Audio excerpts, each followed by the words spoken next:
Testing one. Oh yeah, sai.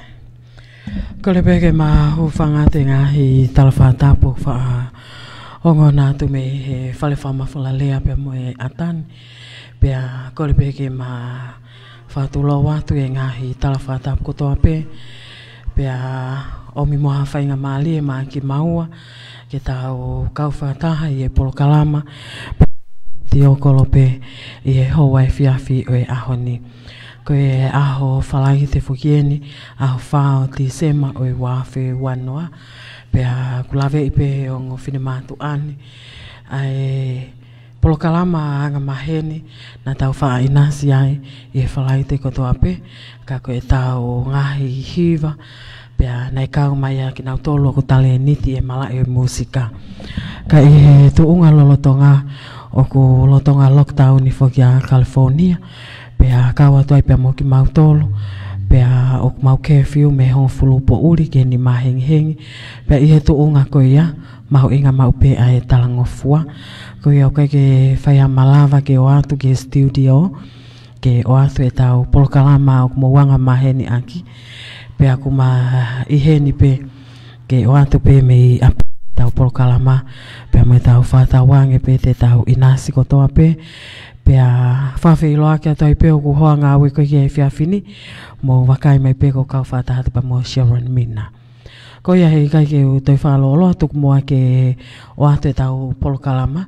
ko e whiawhini te ma whamala ala toi pe e ngahi kaweinga pe te tau nofo pe I mavahe ua ko ia e klopolo pe a I he taim ta tau o whakaata toi pe ai laine ke omi o whakaukau pe ko ha o tānaki he oku mahino pe oku tau ngā unu ki tau tolu o whaua e tau kulupu fo o pe a mahino pe oku fo o e me ako toa pau ke tau fotu tu e tau ngāwe pe a tau ai e tau palani ngāwe pe mo e tau sio ki e kahau toi si pe a e taoni pe tau hanganaki atu ka kumawhia mau pe ke o ate ta polokalama I e whiawhini pe a toi whaosi atu a pongpongi ko hia ko e lava pe ko ai weekendi ko tau clear ko toa meihe I siu ko ni ka tau hoko atu e tau ngāwe whapolitikale ka mai tau ngai tokoni ko toa pe ke lelei I matangi pe tau ngāwe kai ke he o ku talitali lelei ki mo tolu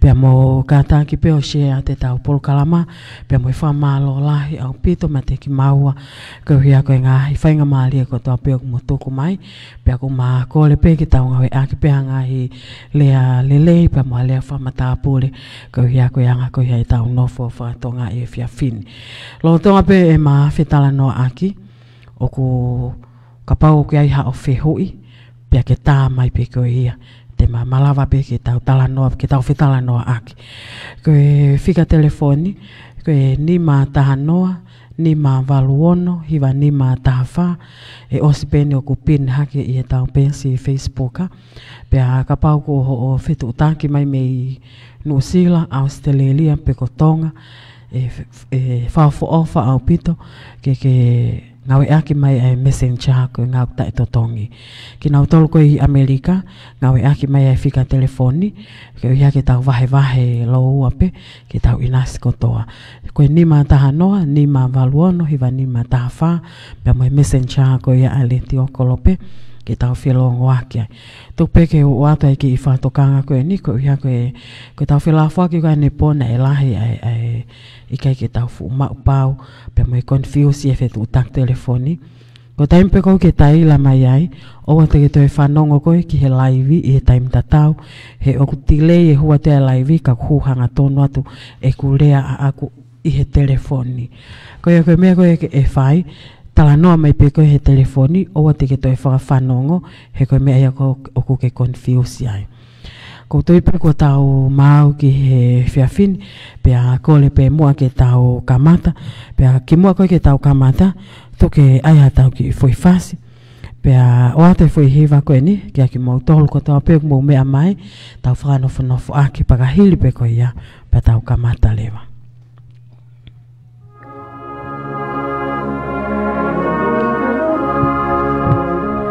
koe potunga polistonga pe me taha nga ifi Christmas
he potonga o e polistonga kamata ketau polokalama ko ia o e fiafini pia ko whatawangi pe ko e himi Christmas ko ni kune o me lau mali ke te tau tol tau fononga tu I he whaai tau ko ia o e Christmas o to e minite hiva pia hoko ai hong fulmata ha pia ko lave I pe foki na tau tuku pe ane po o ko ia I pe ni ihi o ke fehu ia pe e te tu unga ko ia ku wa mai ki ai e mavahe ua ko ia e patoa global movement pia e kamata ki tau polokalama ki hono talia tu e ngai fehui ne te ke malava ke tali pia kahiri ko ia wai pia ngahi kaveinga pe ngahi mea pe na hoko whaloto whale pe te mawhainga pe ke wha maala ala tu ke mahino taim tatau pe o wha ata pe lai ni ia ki ataha pe ke whetu taki mai o omai haane whehui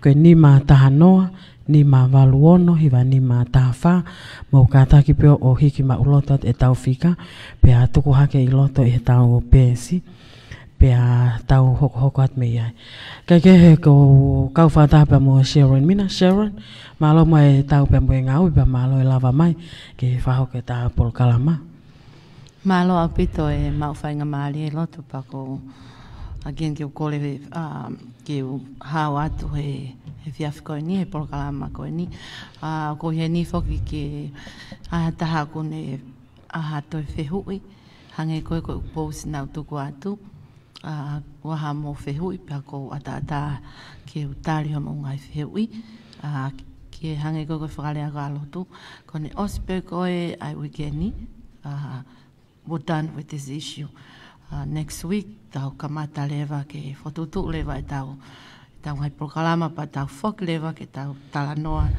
I he tau ngai mea whakapolitikale ko mea ia ko tui ki ai pa ko tui pe o ku te mo loto lelei pe ke tau whetanoa aki hangai mea te tau lava o la ngai ai pureanga tonga pe ko tau popo ke tau ngai mea whakapolitikale malo pito e Sharon pe a kia toko taha I laine le te okolope malo e lelei Malei good telefoni lelei ko ia malo pito tamayo e ke fetu tak mai me lelei tuku mai ho whakaukau ko ia ko ku sia tu pe ke anga e tau fononga mai he tai milahi mo lolo mai anga e tau tokoni mo tau whelave mo patoa mo kolopolo pia lave I pe ko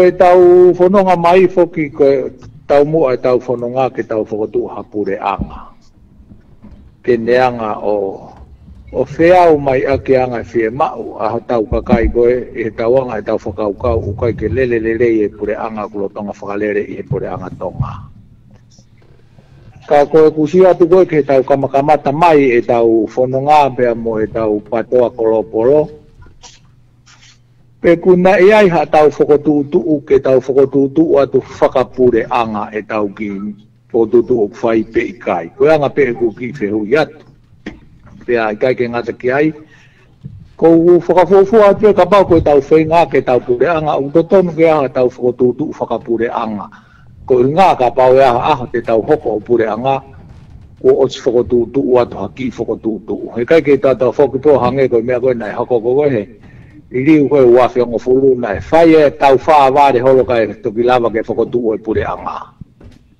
Ko I atu ko ki wheru I atu pē pe aha mo tari ki ai. Nai aha ki whakotu pe he e he tau lere mani kone e tau patoa mo tirila mo seroni mo koe whakotu ke ha tau ki pure anga pe kuta nai te kai ki tau au ke koe whakotu ko ia ko hoko nga ni mavahe koe ni.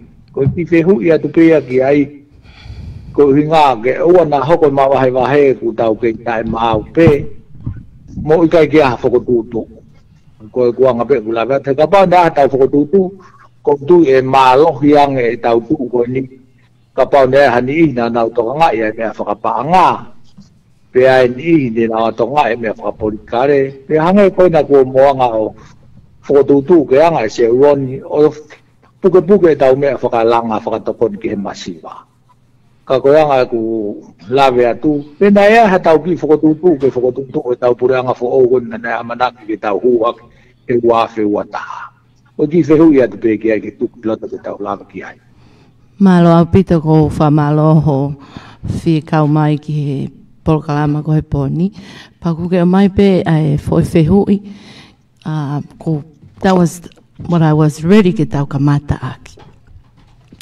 ko e mo lave e koe taimi koe na e more ai koe pureanga.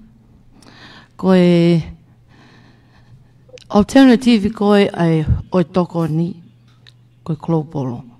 Aia nei whau koe nei mau e whakakaukau hei kai ke tau nofo ke tau toki pureanga ka tau toki toko ni.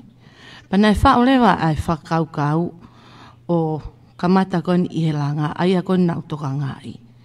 Pea mo lavei koe lele mai koe ai langa na e whaka awho ofa pea i he taimi tatau na aku kei tekepe ai sea koe ni oi koe tim na tuku matu pe e ku ngai artikolo mo e ku ngai tokoni ke tekepe a misisika kai ke ilo awia pe koe na iaha whainga whakaukau a misika ka ne whehi a kia lila pe koea.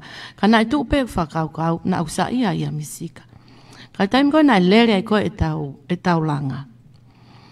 Nai haulewa misika o whaene polokalama.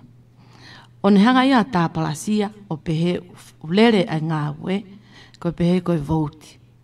Aia nai sio mai a me enkolo kia te au o kuhala enkolo nai sio mi ai. Nā te tonu ke nau hanga e nau toru ai kua tim o nau sio mai ka fo enkolo pe ko hapaka fo i alternative ke tau ngā ue ke hoko ai visone koe akrisi. He koe lea koe akrisi pe koe ni visone ke tau ngā whakatafe ai ngai monu. Ka eua ai ke tau tuu pe koe ai pureanga pea tuuai hangahi, tokoni pe ka ngahi mea. Anyways, pena lele mai koe me ako, koe mafoi whakaukau ia, ke whai ha tokoni, ke whakatafe pe. So, we come up with that o ma lele mai aki, koe whakaukau ia. So, me sick and them looking from that angle, kai whai te whai whakaukau o nofo moau i pamurilahe. Ma lele mai pe koe. Just for the last 3 or 4 months. That's when I realized but don't recognize someone else o kune holi le vaia ke whau empire ia he lolotonga koe lere ko ni koe ai ngāwe. He koe foi taimi koe nai lere koe ngāwe. Koe foi taimi nai mawhana, hange koe mawhana ka kai. That's when the investor, humai. Aia koe humai koe kau investa, koe sio koe whalere koe ai ngāwe o mooni. Oku lava osi foi fare hu foi fare osi foi fare hu foi fare. So I knew they take advantages I falala ko kakai and lila on ma ko ka investors o ha ko ki loto kai ke na ke whakaukau pe o ke no pe lila ke ma tokoni ko ha pe ha me ko e lava o mai ko ngai tokoni, which is a good idea and I give lila the credit for it. Ka kono mau weni i e kusio. Ka pau na nofa mai core team meihe. Ke nau hanga whakaukau ke oua nā toi aha ha toi mea ke poloka i peho ata mai tata pepe whehi ai alila, whehi ai a te au. Ka nā tonga nau sio mai pe ko hai u benefit e ngāwe koe kakai. Nā tonga nau nofa pe nā tome enkolo koia. Pea ka oua e o mai tā plasia a tau lele koa tau tolu. A lele koa e ngāwe. He koe konga pea o tau teke, koe wheinga ke tau pureanga. Pa oa e tala mai a koe pehe koe ai ke tau pai voti. That's a childish, koe whahinga reasoning oku tautonea ke tuku. Oku kai ke le volo mai a pea moha tau tānoa whakapolitikare. Pea koha kakai o nau loto ke nau. Puke ai ngāwe whakapolitikare i he pureanga tonga. Kaku lahiange ai whakaukau ke belittle someone that's trying to help. Anyhow, pa maha uko o ngāwe. Ma le volo pehe mai pe. For the last 3 months, like what I say, that's when I ko whatoanga i lewa o ko build someone from outside looking at both of us, ko hai homa weakness, ko oma wapa, ko haha mamalo hianga. So they're trying to take advantage of it. Ngawe ko mawhai. So with that, e kuanga ko e ku investigate ko e mautakai holo. Kamata lewa ke whātua ngai, o ku mi pe, tapanga te ureak pe hinguarila. Me pe arila. O si siofi mai whoke te volo meihe. Ko rila o ku likes to be. O ko te whine whoko no nā tu lau sa e mau pe ia ke, you know, I'm the boss, o ku whia mau mawhai. Pe koe, you know, I'm the boss and I make decision when I'm pe. At the same time, o nā ila o hungry money. The lady's hungry money. And I'm sorry, but I'm going to say it. She's a hungry money. So with that, with her weakness, koe mea, o take advantage of meihe. Hunuki mai lewa ai kai whenga i lewa ke build empire pe ia I lotonga I mga awe. Pea pa koe mea koe nau hanga koe whakatotolo I koe e mau takai atu koe ai mea. Not only with the money business, ka koe mea ane koe nau nofo ko o sioki ai. Ai hanga koe ke whenga koe ke toi pau ai ke ne overrule e ai you know, I kakai hanga more like ke ne control, he? So she'll handpick. Can handpick my peataha ke o kukiha o whafafonga, you know, without giving a chance ke nau hanga o show ki ho nau wahenga, how good you are. But we were at the time hanga ma os kamata ki hanga my favorite dish in pe maua piki mai pe, because we hate that. That's what na mau ki ai o whatonga I lewa. He kai whahapure anga ia. He kai whahapure anga not only with the bad he paanga, ka nā kufu more deeply au ia, ke whenga ko ke hono ka asi ko en ai mea whakapātoa. They're trying, this little group right here was trying ke mauhanga o to'o ai benefiti nai lelei I mai koe aklisi. And then you guys know lately, koe whamatala arila, it's my vision. It's no longer ke visone ia aklis. But now, ongo lewa ea o ku whai kehe. Koia, koe mea pia taha ko ki lawe tuai. Hange koe mea koe nana tau mua mai ke visione mo mea. Ko tau os ilo ko toa tolo e visione mo mea ke whai. Ka kai ke ngata ki ai, ka nai mei whakotu historia a koe molila. I fo I mea koe nina e te kai ke hoko ia I he pure angatonga tau e tupu ai pure angatonga mo e wharerea mo e kakai ke aluatu ai kau whakafofonga kai pure I atu he e kakai. Talu pe e tau tupu mo e whiri ho tau whakafofonga o huki wharerea o pure ia e hou e ki pe koe kau wharerea koe o una whalere he taim koe ia. Koe toki taimi e ni mahalo na moanga molila o mei whanauki ke pure I atu koe ia I hako miti ai kakai ke na watu na whakafofonga pea pure I atu he komiti e kakai te kai ke whakotu e komiti ko ia ka nāku whakakaukau te molama molila o whakotu e komiti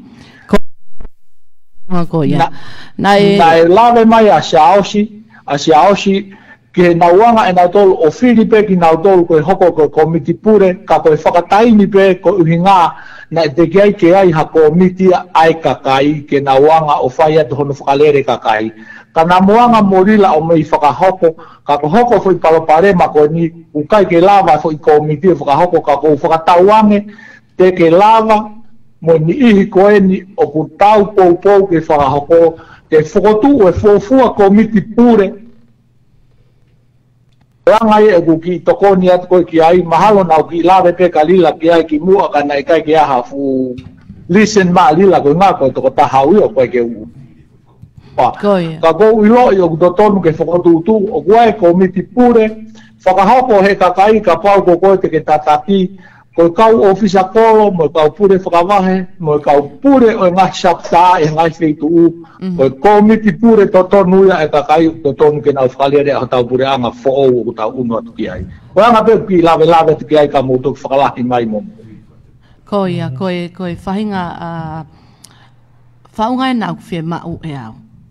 E ko mea koe kuna ko holo mui mai ai. He nei o vale pe ko na o se fai e matala no ke ai molila pia na u fai e tala no ke legalize ko ni ai e tau movement me mulini ai na finga fo ke tau license et ko foi fa fra over pito ke ma popo te whakamoa demokalate yange ai hono whakalele pe ko hono whotutu. Instead of her, can they make pe eia foi piki pe what I'm trying to say, this whole thing, I thought kuma os fe mahino aki. And all of a sudden, oku foi tange pe os mauia. So, the devil out there with the Hawaii representative, the two, na nau tako na nau nofo nau tolu ia I fo iloki, o tata o fai fo tala noa koe ni. E ko mea kou na loto mamahi ai au. Instead of ke matala noa, ke ngari o ma co-partner, ka haui ai mui, mo fo I whakaukau, ke build empire nau tolu ia ihe ngā ue lelei kono kumalele. With someone else head o whao ki a rila. Vakai ke nei share mai ka te au, and then all of a sudden, ku tā mai ka te au ke o ange e ku passport. Eh? And I don't have no Tongan passport. I'm a US citizen. I don't go me up America pe. Apparently, they don't accept it in Tonga. And that's when I started ke hanga o siofi ke toe ange. So I'm at the same time I was trying to play dumb so I can investigate for mea koe ni. Ke usia how further they're trying to take advantages a ngā aue ko na akrisi. And I'm come to a conclusion ta koa koe whengai ke to'o, ke control ia meihe. The devil is trying from here. Ke control ia a mea koe ke, ke koia koe mavahe. Aia ku hange ine koe hafoi. Whakaukau koe ke here in America, I foi talanoa ko ke Jones, ke Jonestown. Aya nei ko kusio ko ke kwanga ko investigate. She's using the same tactic I foi mea ko ia. Oku mali fo ke Sharon e fehu I kana e tangata mi lelei, he. Pea oku feinga ke mahino he ko kulupu fa politikale. Ko ia. Oku ikai ko e patoa global movement ko hakautaha business. Ketau foto business. Ko fehui ko tangata nei meihe ke ne hanga o fofoa I mai e foi ilo. Ko hai tau mu a fa politikale. Ko osi mahino ia ke me mi pa mo ta ko toa ai visone. We all know that. Ko mea ko he o te ke tau ilo. Pe te tau lava o mu fa politikale o fai hangawe fa politikale. Taim tatau ko tau tui fa te mokalati. Koe visone na meihe ke nofo whakakatoa I me pa koe e kulupu. Ka koe ne hange ko lawe ka ne nai. I mahina tolu koe ni ki muini mai lotonga o whenga ke saveai ai huunga koe o huu koe ki ai e tau kulupu wha politikare o si heia. Heia me fo I tau mua. Hoko ai mavahe ua koe ni. Pak mahino pe fokia ke toko lai. Neongo pe koe hae ngai tō ke he pe me ngai whakaukau, ka koe fo I mo o nia. Oku alu e nia, oku hau e te volo ia, ke ne purei pe a waka mai ai, a ene fōunga pe mwene ngāwe, ke tau alu tau tolo mavahe me viso ne uluaki. Ko loto koe fo I loto ipu, oku ulia. Fe mau e tau tolo ke raki fufulu. Hei kei ke ulawa e au, ke uhanga ia o whātontonu atu, ai pure anga lolo tonga, o se ange koia, ko tau loto whare, o koe ke hākitu, o koe ke atatu e kitua, ke mahino ku mau mea e visone. Koe ngai ngā ue lelei, me ngai palani lelei na tau whahoko. Ka, o ku alu e nia ke tau mavahe, pe tau he tau tolu, meihe tau mua. O kulupu pou fa politikare ko ia na tauhanga ko ia o teke. Tuk pe mua ko tui o ku mahino ai tawhaaki ko na whiu I matangata eiki. Ko le pe mua ho eik pe mai kainga. Lo tonga pe matala noa, Fie mau pe ha fe hui pa mo fe tu taki mai pe ko nga ke tau hoko at pe kia ka ma fila pe tau taimi ko fika telefoni ko ni ma taha noa ni ma valuono hiva ni ma taha fa pe ko o ta mai I he messenger ko ia ai leti o kolope tuku Sharon ke o na e fe hui na hile polokalama ko ne po pe na e omai e fe hui kia te au o fa fe hui ia mai kia te au ai nga ue ko ni na o si fai hono malanga I ko enau fekau'aki ani I ko ni ko haleva ai tu unga ko o ku ia ko haleva mea e hoko atu ki ai nga ue ko ni hange ko ni na fai ai fekau'aki ki he foto upangi fefe I he ne tu unga lolotonga na yanga fefe ai foto utu pe mo palani ki tau foto e pangi ko hia ke na vakai mai pe kakai o e fonua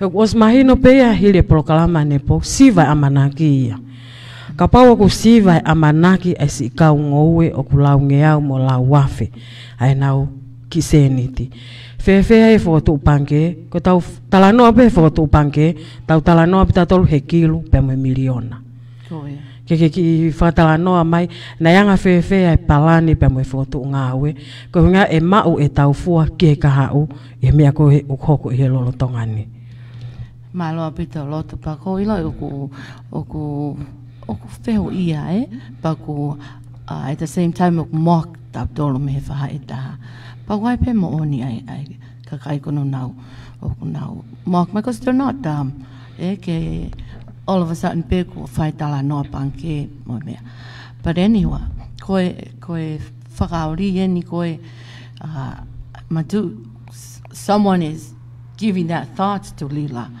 and when I had the meeting with her I asked her omai a business structure how's the money ke generate ko paanga pa moi foki mai moi alatu pa moi ave ko paanga ko ka investa nothing like that.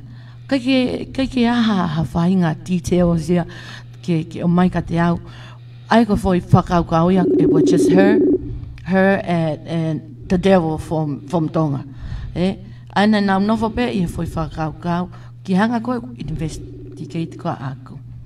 Kake ha detail ai omai ka ai pa foi tu usi pe ahe ko kolope uma o silini. Taki ko ai wai to taha I he lai ne malo lelei.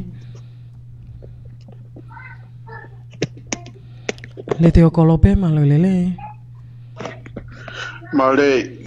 Malo tamau ke fiafini ka tako e fetu taken meihe. Fetu taken me asteria malo mua ngawe lahi meihe. Malo tuku mai o whakaukau. Ko tu tau kei tānoa pe fekau'aki mo e papare mau hoko. Ko me alahi tānoa ke he papare ma fekau'aki mo e paanga. Ko tui ko tō anga ia e ongo toa ko ni. Ko e fekau'aki mo e paanga. E ko aki pe whatata ko ni ka pau ko au tō taha pe te whakarere pe e au haku ki o whamiri. Ko tui te upure pe ki o whamiri. Pe ko e hae whaingataa. Pe ko e haha ngai tāpuaki e mau. Te umau pe au mo whamiri. Ka kone hoko ko e ngai whaingataa ko ni ko hinga ko kautoko lahi. Pe ko kurupu ko ni nai hoko ki ai. E ko whaingataa au kai ke hoko pe ki hongo taki. Ka kulawe ai mo kakai. Pe mo hai fua nai tokoni ki he kurupu ko ni. Ko mea ko hoko e paparema ko e ahani. Ka pau te tau whatonga I ko mea whakulupu, ko mea pe ua hoko ai ha paparema. E lelei pe he kamataka, e alu pe e hoko e paparema. Ko mea ko e katoanga kai, pe ko mea ko auki paanga. E ko ne hu pe tai whaito tonu I he mea whakapanga, e pau pe ke holofai. Ko mea ke ton ke tau manatui, o kai ko kita pe, e ko e taki o kune whakarere kurupu ko ia. Ka kone hoko papare ma e wesi ai katoa ai me mi pa kotoa e kurupu. He kone lavea pe kupu e taha sino ku lavea kotoa ai si. E ongo kotoa sino. Ko papare ma hoko ko hi e ahoni. Ko e ngā ko e paanga. Au whamalo pe ko hiko se iloni ko te hanga o whakailo ke kakai, ko tui ko ne ofa au whato ia ke me mipa ko toa pehe kulupu ke ne hanga whahawhi ki nau tolu. O tatau to pe ia mo hawaka o teu ke ngoto, ka kuhanga he eki waka whahawhi ko toa, ai me mipa ko toa he loto waka. Ka ko ono mau ko si la vea loto kakai tatau te fito ke pea whapanga. Ko e ku pou pe ki e papare mau hoko. Fekau'aki mo e pore taki whai e se uroni e ne wheinga ke te whakahawhi e loto e tangata tonga i he ne tokoni. Po e kipe e poupou ki ai ko tō mui e mea kotoa pēnā e whaha whakataha pēnā e whaiha ai ha komiti pe hafua hangai mea tau te sio kai ko tō mui e ko more pa anga ia me loto e tonga. Ko whaito tonu pe, ka pau ke whakaukau ke to e hao uki ki mautol ke maute e kawan, pa more mua. Whaito tonu, he ukai ko ha mea si ien, ka koe pa anga e ka kai ko toa pe, koe masiva ai. O toa ke masiva mono kato, o atu ke tokoni ke masiva ki tonga. Ko tui mahalo ko papare ma ko hinga ko tae se whaito tonu. Pea ko e taha, e kusio e kuanga i whakamau, na fu mo ui whakatikitako pe a e whaunga tiri lana ne whaha. Ko hena kai ke toi aia ke toi kore mai, kore ke kakai. Na e tala mai pe ko motou saptaha koe ko whiwhia. Motou saptaha. Fu tikitako pe a e fui tutuni na e whai he tōtako. Pako haa mea uhoko e ahana. Whao whai kakai ko hinga ko mea ko nuho. Ko kai ko ki mea si. Ko paanga ne kakai kuna ngā wei ai mea ko nuho ko. Ka ko poupou atu pe ka pau e toi hoko atu. Pa more mua. Mana tu i kai ko koe pe ko sinope. Ku ke hanga fua ko toa. Ai loto i kakai mo e masiva. Mo hai fua pe fie poupou ki ai. Mana tu i kai ke taha ki ia. Ko whaito tonu. Ko tae whaito tonu pe. E toi holafa pe whare koe. Koia. Ko pau ko kore pe famo more ke whaito tonu. He kua osi hoko pa pare mai. E whainga taa. Ko tui pe osi ai kakai kuna osi alu atu nao tolu. Pea o te tau tuku aki ha taha e mamahi.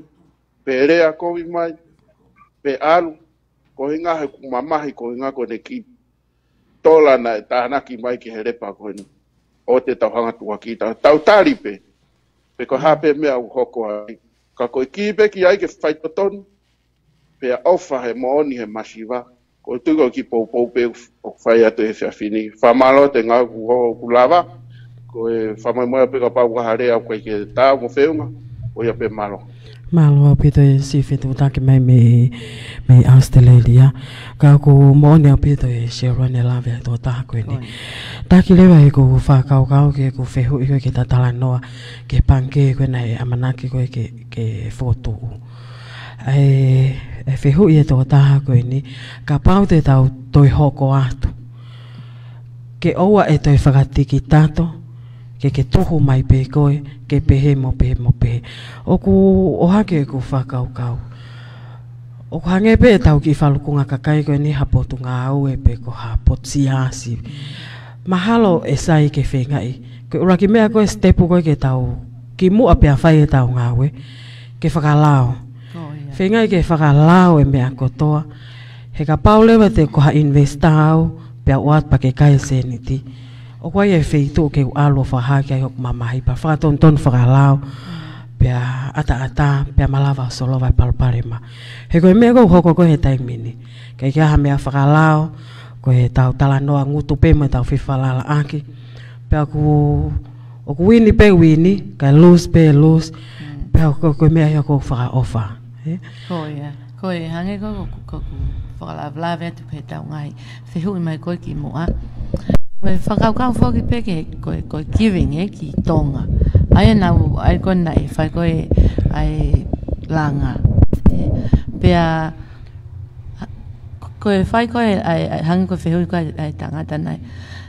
Koe whai totonu. Pea koe nai ai koe whai whotutu koe ni ko o wai e tahui paanga. Aia ko lelei ofi. Pea ko lele ko ngawe, o ku ave ki tau I paanga. He ku na uku I he whakakau pe fokai lila ne pe ko ni sistemi. Fe mahino aki. Aia ko o anga le fefele wa ko sistemi. Ka mui pe awia ka tai sistemi. Ko ke hawia o ave silini ko ni ai. Ka pauna ne fai ngawe ko container pe ko ai ko ni ko ai panke. Ka paua ke ilo ya he tau paanga ha mea ki foto panke pe ko silini container. Pe ko anga fefele vai hatoe mea toe ataki tu so it was running hangea so provider pe so no longer as a group ko anga ko no foko pa anga ko o invest ko manga ko ha ka mea ku maalu ki ai tala no ale vai pe that's her kone mea pea ana instead of whaangai ke hangai kon ko kilanga ai mea kon alanga o ko whengawe ake au pa moe kau palestini ko o chapter pa ko tau pepe ko en kapau ko ni tau whema kon ke tau kamata fo which I'm gonna start getting document ke tau kamata mea next week. He koe me aia ko whemau ke tau legalize pa tau lele whakatatau moe lao. Tohi tau lao moe tau konistutone pia whaau ngai kau palestini koe me ngai chapter ke nau join in mai. Tau whiarea I hangai mea ke tau negotiate moe kakai ka eua ai ke whau empire ia I he ivio kakai without saying nothing ki kakai even ko awe na kai ai mai mea ka te au pa ko me ko o mamahi a ko loto ke o mai o frau nga I kakai na ma frau lui ke fau empire ia he kai si fra ofareva ai palani nga we na mafai ko ma weta line male ale lotu ko wen ta no ritame me lelei te ko ya tuku mai ke ki se to ko net vero to ko ni ko vi te tau ku ko ni na ku ale ku sa lu ka vaka ka ku ai ki soka ka be ku at ko ya ko ai si o meihe kamata mai se ra wa ki holo ko ni to pe ko foi hanga ta ma ki pena o si I loto I he tau puate ka ko tango ne ke lava so go fare leki e lava solo ko pa ko foi ke si o aki ko fotu pe ka le teo pa tau connecti mo valu fitu poini nima ko filia pa toa valu fitu poini nima ko sa si la vaca me ka ko ya ko na ula pe o ka ke patoa me ana se alu ai la mi ke ta ko fata pa mo la yoni ua ki ai na ki whaka mama mai ai se roi no kau ke tia tapu na le omai ni mangeau o toko ni ko huia ai fili ki loto ki he tau polokalama choku kamata lewa ke iai ai fili ko hu mai he fakita fa keke ko ko fa mulea pai o moi he tau fela po aki ko ni o ku pau pe tau heka na ka o kia na lunga o lunga anga ko tai go pa te hangai o ta tala o te lola hia ni bea ko me go mau ina ke tau go fo pe I foi la mari o patoa si me mau ina ko me ni ke tau to ko la hia le tau tala noa ko ta fra vai me ta pa ke hu mai siri ko kia halo to ya ta ha sa tala ko whaka amu ko ha hulu solo wa talo kalama ko kakai ko ke salu he ke pagau lelei te kakai pule anga tani ko whaka mamahia tu magi bobo te ko bonga awe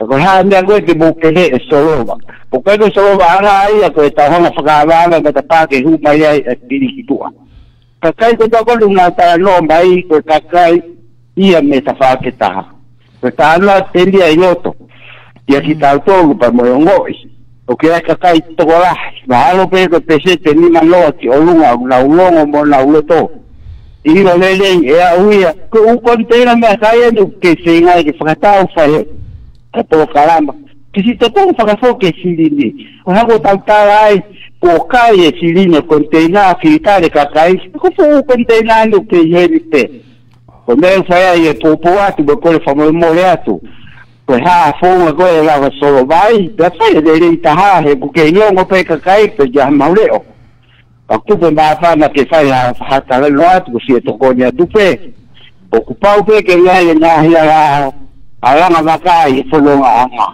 ko ha no solo va ko solo va e tau ta la ki e se ha ki ka va ba ma ni ki ta to Udah dia pergi lah, dia toko dia tu kita polokalama, popoa enau fai me tu ba kutote. Ko era na vea ki la de mu sa pokoa tu malo opito.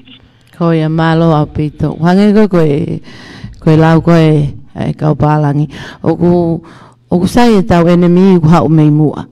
Pa tau ilo tai mi ko enemy ene fo ituki. O fai fia nge ai no fo pego mo fereni, pego to best body ta go hauia o tuki kita mei mui ko te volo asi pe mo te volo puli ko ia ka tu ke ki fa mala ala ke tangata e ki ko nei lave mai o pe nei hu mai e Filipa ne talafata ta ki a cheitapu ai kantitei ko ni o ku tu tau atai na ki ha pai ta hawa i ne omai e pangani mangiau ki he letio ko hala fononga mai ko ni ko e tau fononga mai na ko kamata ko letio na fai ki farata ai ki chepta ko ni hoi fua pe na me pai a sionetapu tapu ang pepa mo sionetapu pe ko sionetapu pe na e ni sili ni he taimi ko ia pea ko omai ko tilila fa ka na ia pe tilila mau fata pe ia pe mosione tapu pe mo ka me pa ni tu nga fine ma tu a chepta hoi fua pea na hanga o fato angai o kwa hu ki tale ni ti ko letio ko to ka ia ko ki frisco na no fa wisiato pea na fa ka pe te maulava o ai ha ki letio pea na fia pe tangata ko ni ke ni hanga donate mai pangani mangiau kai ke toi fia ma o ke toi totong fa fokiang pea lele to pe ko ngawe ko si mavahe ka sione tapu ko akahi ki tu e tirila pe si alo pe ki tangata si fai pe ne ngawe pe mo yongo miko ka ku tau ho nga ia e Sharon no ke toi talmai sione tapu ke toi totong fa fokiang ne pangani mangiau ko ia ta ko omai wa fe ko lawa ko contribute mo ku kato ta ko hauia mo ne wa fe ta ko ka ni silin ana wa fe ke frata tau pe mo anga ko e mami ke ma contribute hawa mo wa fe ka hauia mo wa fe ai ka kai ko e container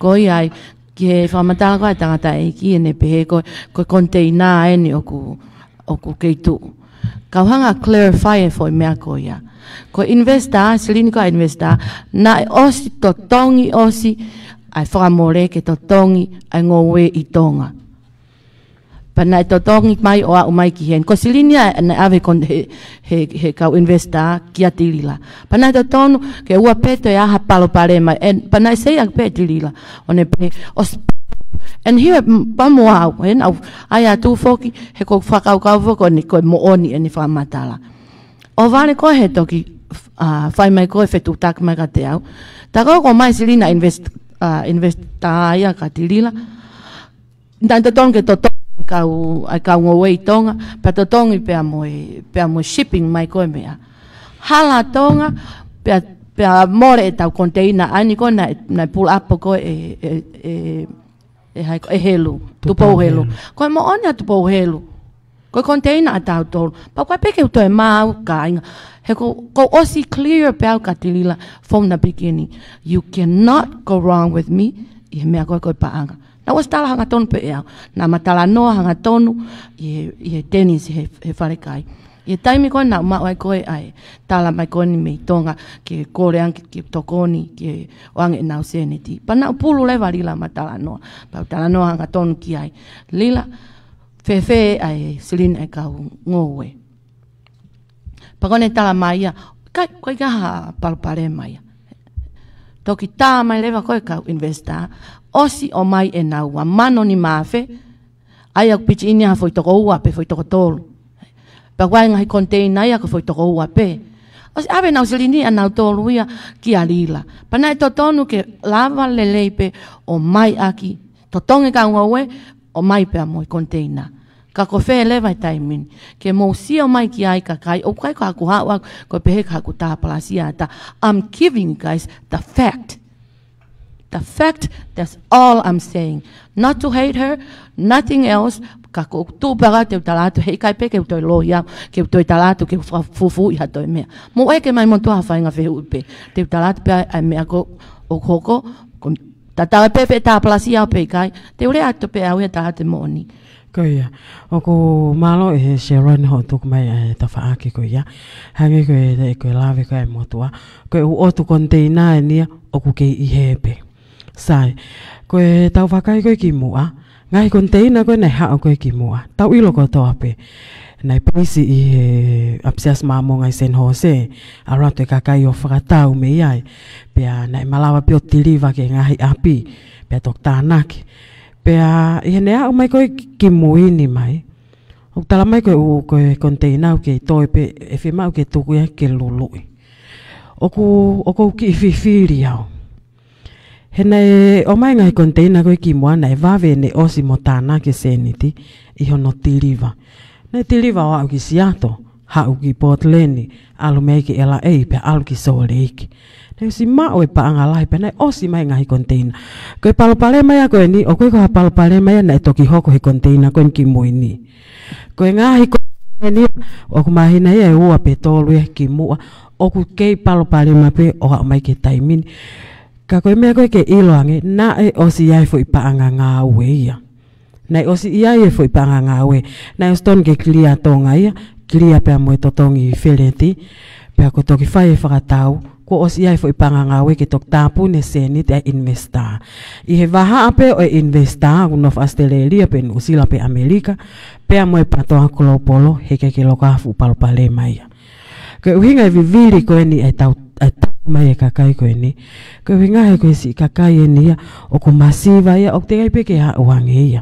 Kai kei te taha, koe tō taha I e laine, malo lelei. Motu hia mai a e laine koe ia. Pea koe whakaukau koe kia te au ke staka koe ngai container. Na tau loto tāngia ko toa pehono o hake me whaahe taha, o tala e tupo uhelu, o koe e container e patoa, o ku staka. Pea ku whakatau tūki mahalo pe koe hake kau miko. Taimi koe iau hange o ku tau ki tū. Hau tau o ngoi whoki. O ku tū whehu ia. Ko whe ia paanga ngā ue. Koe whehu ia nei koe tali nei mai koe matilila. O koe koe container nai patoa. Tok whain au tia ki mui koe container ia patoa. Koe who ilo ia e ta. Pea koe ene tū whokotu unga koe o container. Launga kakai eni I.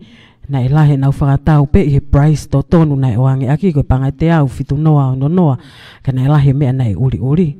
Pe he o kei hao e mani o kei mo uwhihe uri uri he taimin ka pai toki lolo I ke aho wa tolo ti sema. Pe koe mea koe ke tau sio koe ki ai. Koe ne tuu, koe container ne nima na e mai wha mui mui koe ni. Tau pe he o kei tuku peo tali ke lolo. Koe hai uhinga o ku lolo I ai e container koe. Hau koe ke toi tilivai. Hame o koe ke toi whakatau ai. Ke ngai whehu ia koe te ke tau whakaukau I ki tau tolo. Ia hao mau kia e Sharon. Koe moni nei ha o ku hala pe ai structure koe ne whamaketi. Na o se anga ia e foi whakaukau koe ki ai I he tuu koe ni koe tokolahe tau kau chapter. Ke whai ke tokoni ki he ngai chapter at the same time o ku nau whakatau ma e nau seniti. Pea toi mao pe mo se niti koe ai kolopolo. Ke focus lin ai kau investa. That's a lot of money. Lava lelei pe. Ke anga kou sio atu aku. Ka na e ka te amo ko anga kou e ku whafofu atu. Fulahi. Pa nau whehu ia lewa. Why? Ko hano hinga o ku ilo ai pe. O flati hene mea kai. We're not the only one in my mea kai me tonga. Exactly. He? Ka mea ko omai, ka mea ko ilo ai pe, me he uraki o te kia ke tānaki. Omai e ua tolu wha. And guess what? O te ai moi for investa e ua, nei tā mea ka tāne nai. Nana o sta tongu ai for container e ua. Pako hea tāri koe ku oange ki ai. E to, ai mo ke toko mai e tau ka hau. Pa koe whahinga mea koe, o ko uhinga ki ai. Take advantages, koe kai koe ke laiseni. But you know what, ko ilo e lao koe embezzlement, e mo ua i ai. Ka whoki mai kau investa, koe have au pita rilai he foi tau riat koe ni. Ka whai atu koe ni, ka kai kene hanga mau e silini ke to tonge kau investa, it will turn around ko ia pe tene. And that's why o si whika e awe e kusiatu koe, ke anga koe ne, whau ia ai ene empire without the mind kene hanga whikai ke tonu ai flow mai ko ai paanga mo ave kai silini ke kau investa. But anyways, the greedy devil is right there. Right there. That's what damage everything. Ko ia. O ko tau whenga pe ke tau toi ki hu ke toi ki loloto ange. Ke mahino ke te tau tolai whainga whaunga ngau. Nei ka mata ki ta tānoa ke he panke, ka te ta alfa ta tau pe ke he whehu i koe ni, tau ki inofo ai lewa he container ke mahino. Ke kakai koe ai whonua e tuua koe i ai.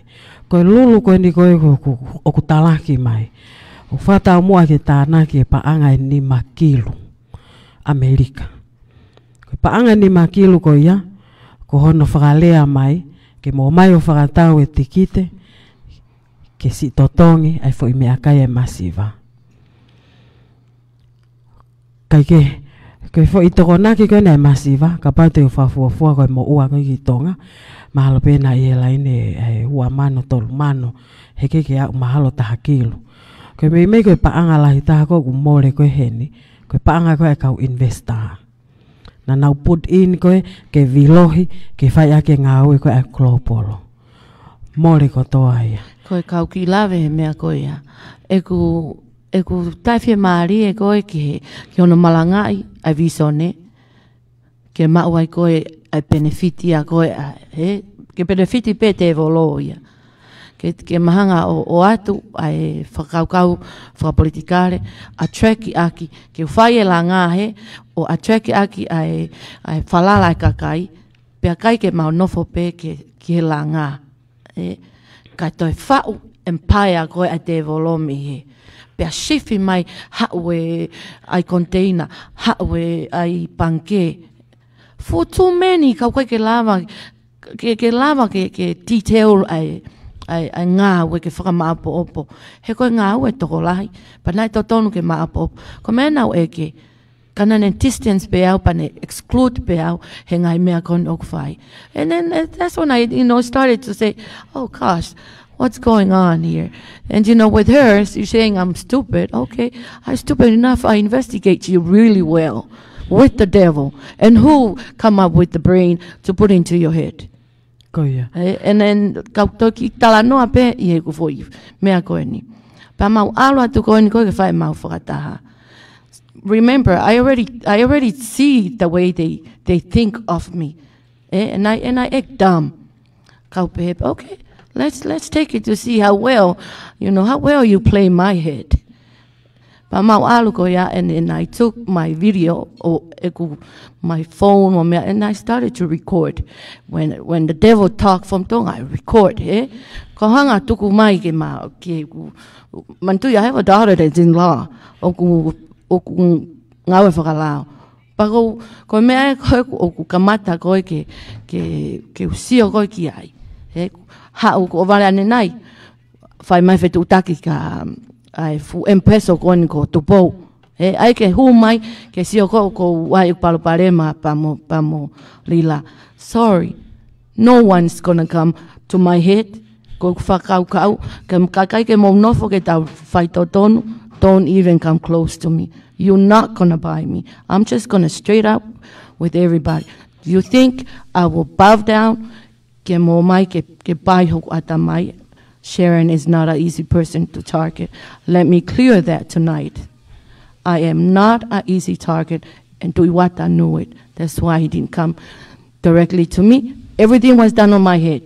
behind my head, kai ke ai ke ilo.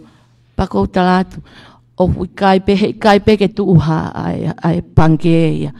Pako kau shift mai ki mea koe container. Koe foi lulu koe ni. Koe lulu koe ni uktoe ave peke kau investa. See how devil, do you see how devil and hanga ko hold koe hostage koe ai kau investa. They stay around, hanga na wilifia, kai whinga iko ene foi aitia ki ai ni makilo. That's a double take. That's empeso man right there. Ko lau ko mo oni, ko kau investa, una futam hete pe mo nau tolu. And now put in the money without nothing in writing, ke lava ke return. They all did it for the love of Aklisi. They all did it for the love of the vision of Patoa. That's what irritate me, pa. Ko ngoa ko ita. Ko ita au pitau he hawata kene play ho ata mai porque ai ke hata kene peheu whakaukau mai he tene control. I hate it. I can't stand ki hangata o control pe hanga au e whakatokolai o koe mea koe nau play along kau hanga read ye mai ange ai ngai whakaukau whapolitikare ngai whakaukau whabusinessi kau Pautoki make level a decision. I say, okay, now you drift away. You drift away, me ako na talanga.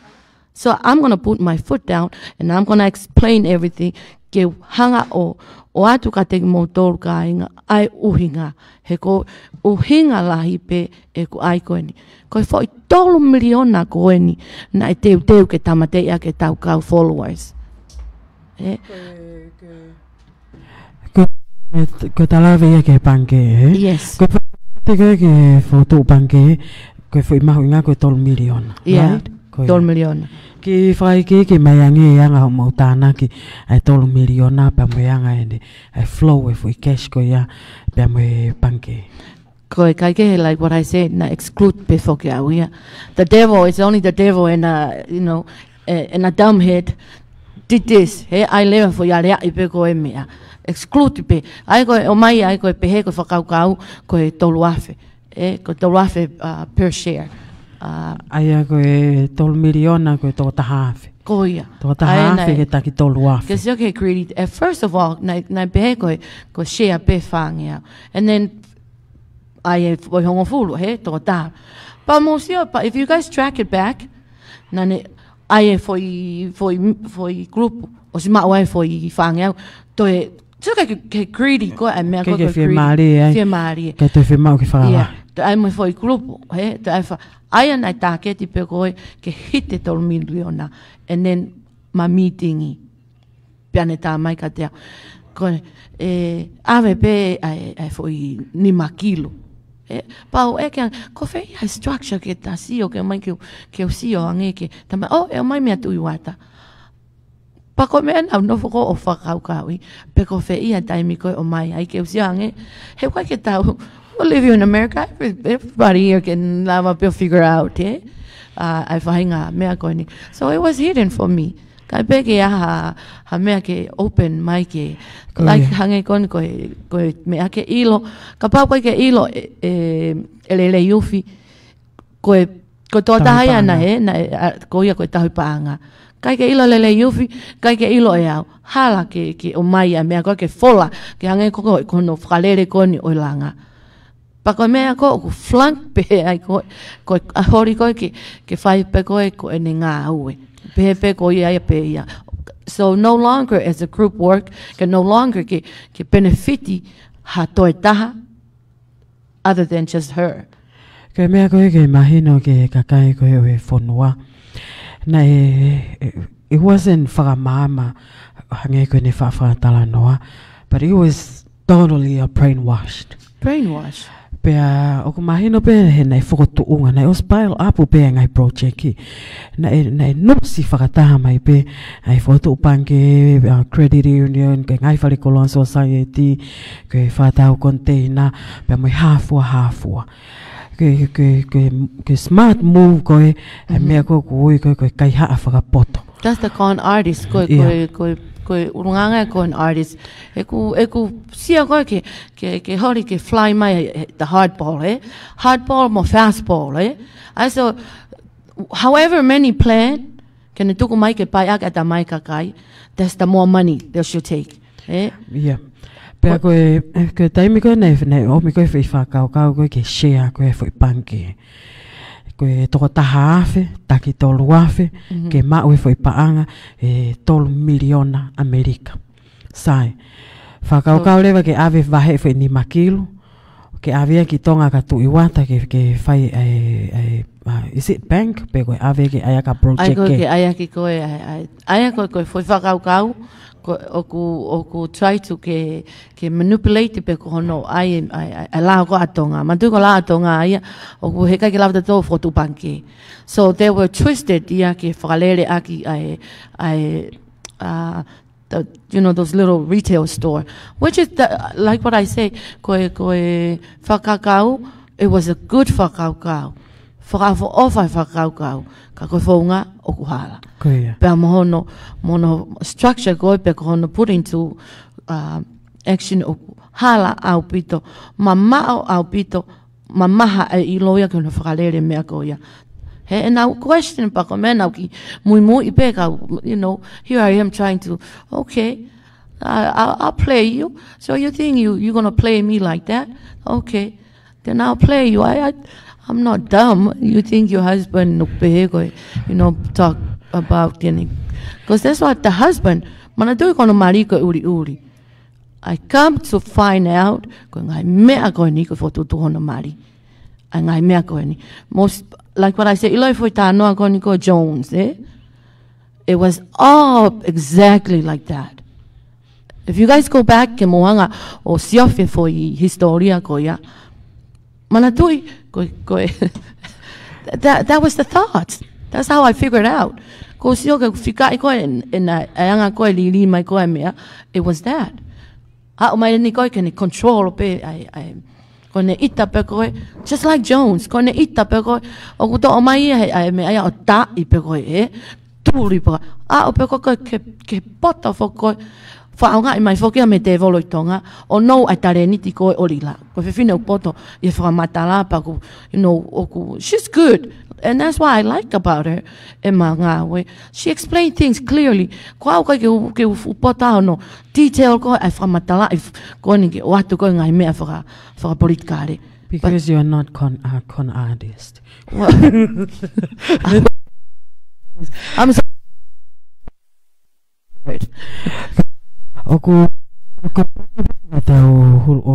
hulu atu ke mamangia ai ka kai koe whanua ke ngai project ko ni oku ke whai pēo no tuuaki. Hange koe ni koe whotu koe ko toki lawe o ke tali whotu panke ka ku ke whai pē tuuaki panke o ke lele pē whenga ia ke whai e tānak share ke mao e whai tolu miliona pē to o mai lewe ni makilu ke awe ia ke ai credit union pe koe ngahi a retail store pē koe whai ua miliona ni makilu koe no kutoenga e whao ia he kato mua pe koe. E te whao pe pange ko he ni.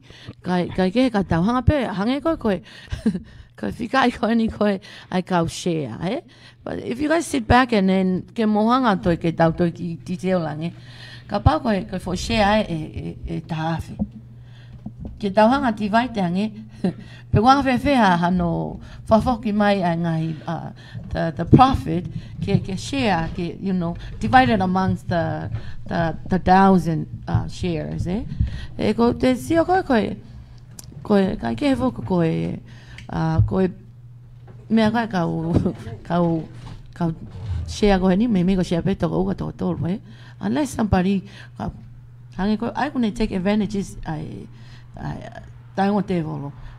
Take advantages whako ko build whako toko lahi aluke toko lahi koe ai kau tui pātoa e na hauke global. Take advantages of that. Ke lava ke mau ai fufoisili ni ko ia. Ke anga whewhe ai koe ke manipulate ai mea, but I getting a bank. It's not a bank, ko retail store. Pea koe foi whakau ia koe mau koe silini ko pe ko ta transfer of the money. More like the MoneyGram pa Western Union.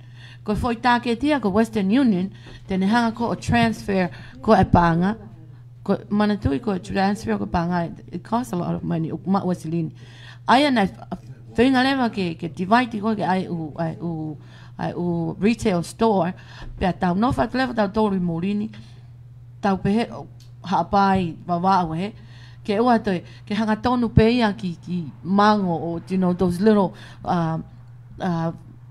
islands ke hanga tonu pe ke retail store ko foi whakau ia ka ko hai okune puke paanga kone e kakai ko ni koe mei Amerikani ka pai whakahu ke Amerikani it's the devil ke tau whoka ke pe ke tau whao mea pehe I got now question hey kai ke mea we can't do this without legal you know documents but that's what con artists does con artists take advantage of kai ke hatau laiseni so that was your own responsibility about more. And that's exactly what happened for Laiseni Tonga.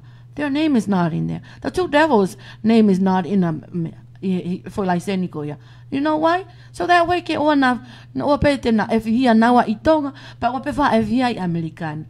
No. If we make anything, pau ke tau legalize, kai leva he ko me fa paanga, pe ko me fa tola. If I make the move ohala. Pe alu nga popula he ko winga ia ko e tau me ko he tau fawa ke me ko ko falala he ko me na omai ko ki ke tau tolai mo falala ma mo si o kulele ngawe langa what else o tolele it's my ngawe langa you know and that's why a lot of people come in and then she trying to pay wow pay ko ngawe pay langa yes that's why now sa ia pay ko klau mali I'm giving I didn't come here to expect to earn my money kat there I might only have like $20 but I'm okay with that o kula pe o totonga e kupila mo me so don't ever be little and don't ever think ko ka investa pe o kula ta na paanga you know and that's what she was fishing for people that have money and I'm sure I'm not going to out there ngahingoa he ko si ilo o si mai ka investa ke ilo how dumb they are and now give their money without any documentation hala ke ha insio ke ni secure nothing like that any legal document and why would you give $20 to someone about even $20 they'll mate out ke atu ka lotu and then lotu what are you going to do casino but that's what I'm saying ko ya o ko Maria foki ngai foi nga uno ko ya ko ta fata la no ko ni o pe tau le tonga tau tolo pe o fa mai ya ke mo poto o wa pe na to e fai ha fo ki paanga even a lulu ko ni o ko ai o ko ki fo o fo ke ne ho tawanga ta to he lulu kaloni americani pe mo ko vala pe mo su mo ngai me pe ko le ko ti historia o me ko lulu manioke se mali pe ka po tana ki me fe ni makilo ko ni pa vakai te container ta ko na tu o se wila uri ko to mani okay ko ha te me fa fe tong mai aki ko hango la ko ya le mani okay uri mo kovi hono uto programa okay ila to pe why would you take that's a double take that's what she's doing pa ko si awe ke ku fa ka ko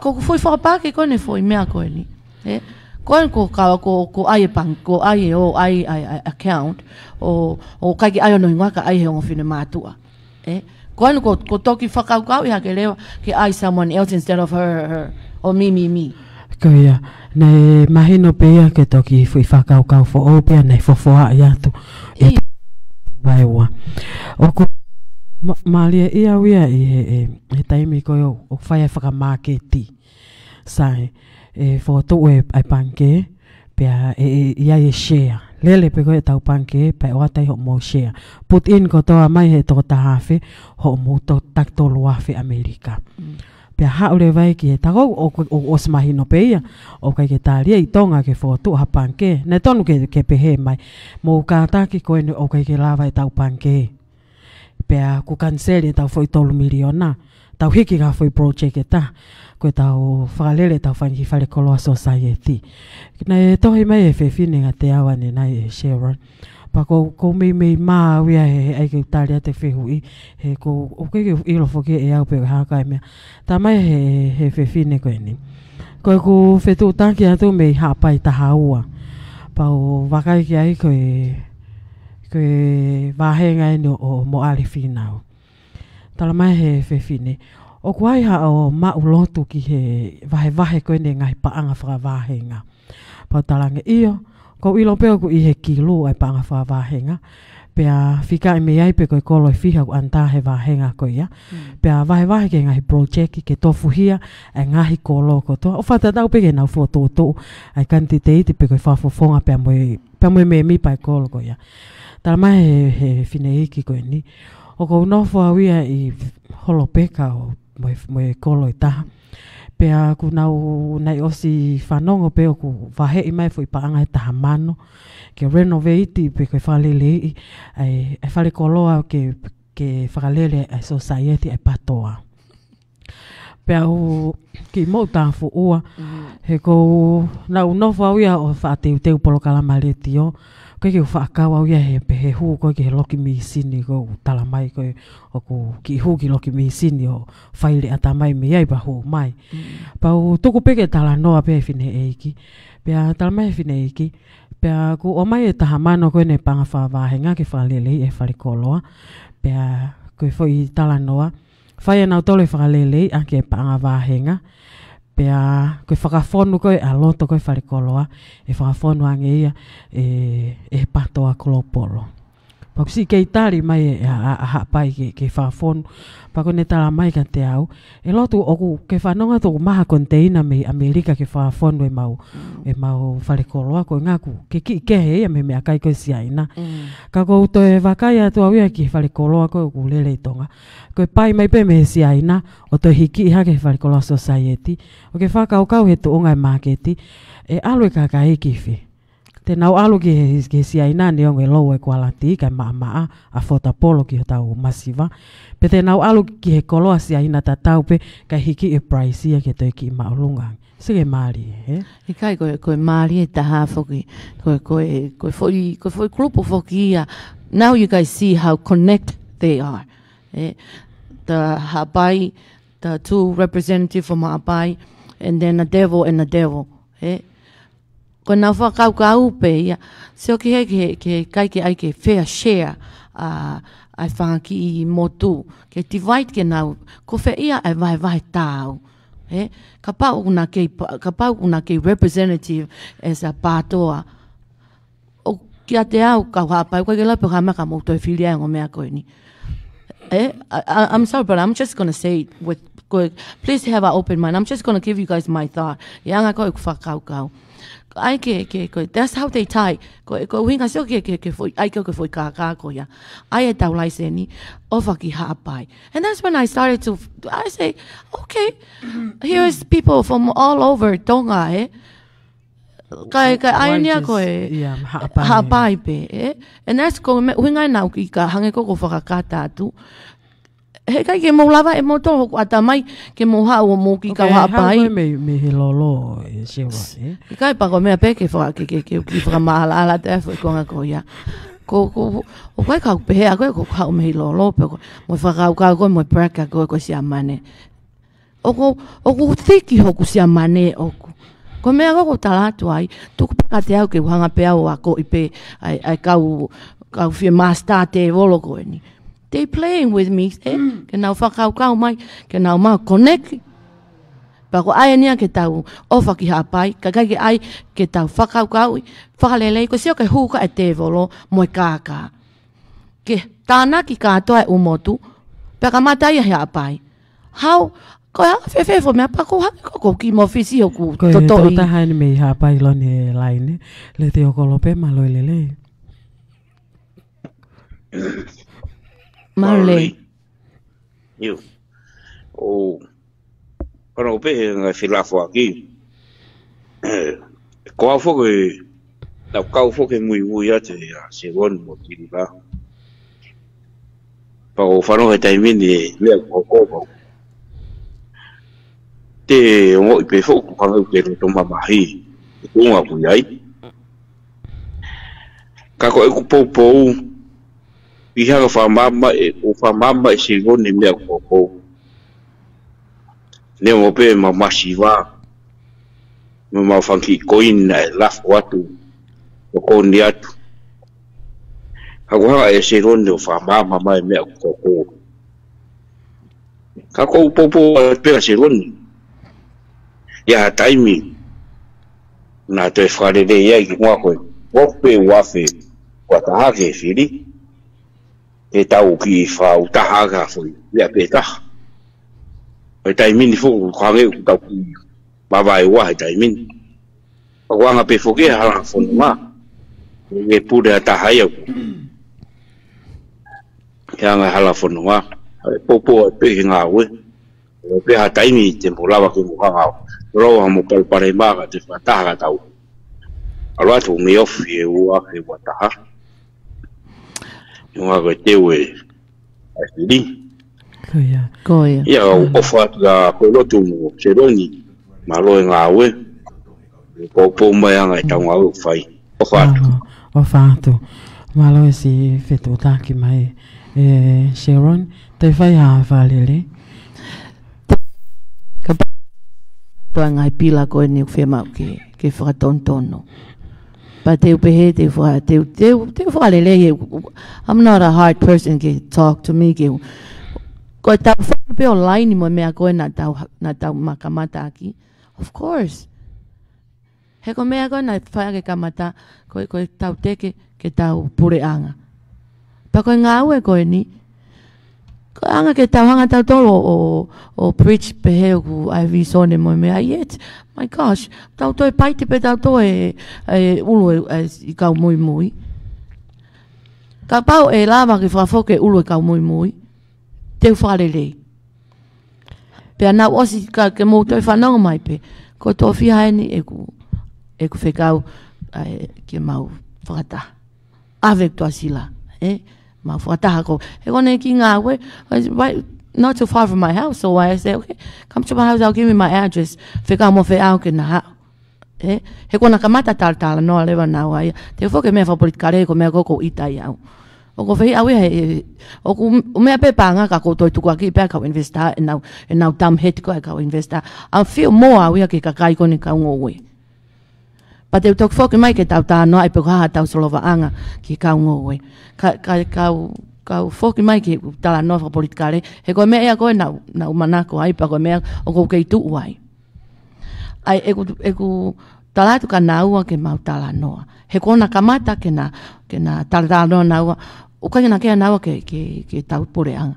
That's when I started ki o kape nau kape au e awhi au.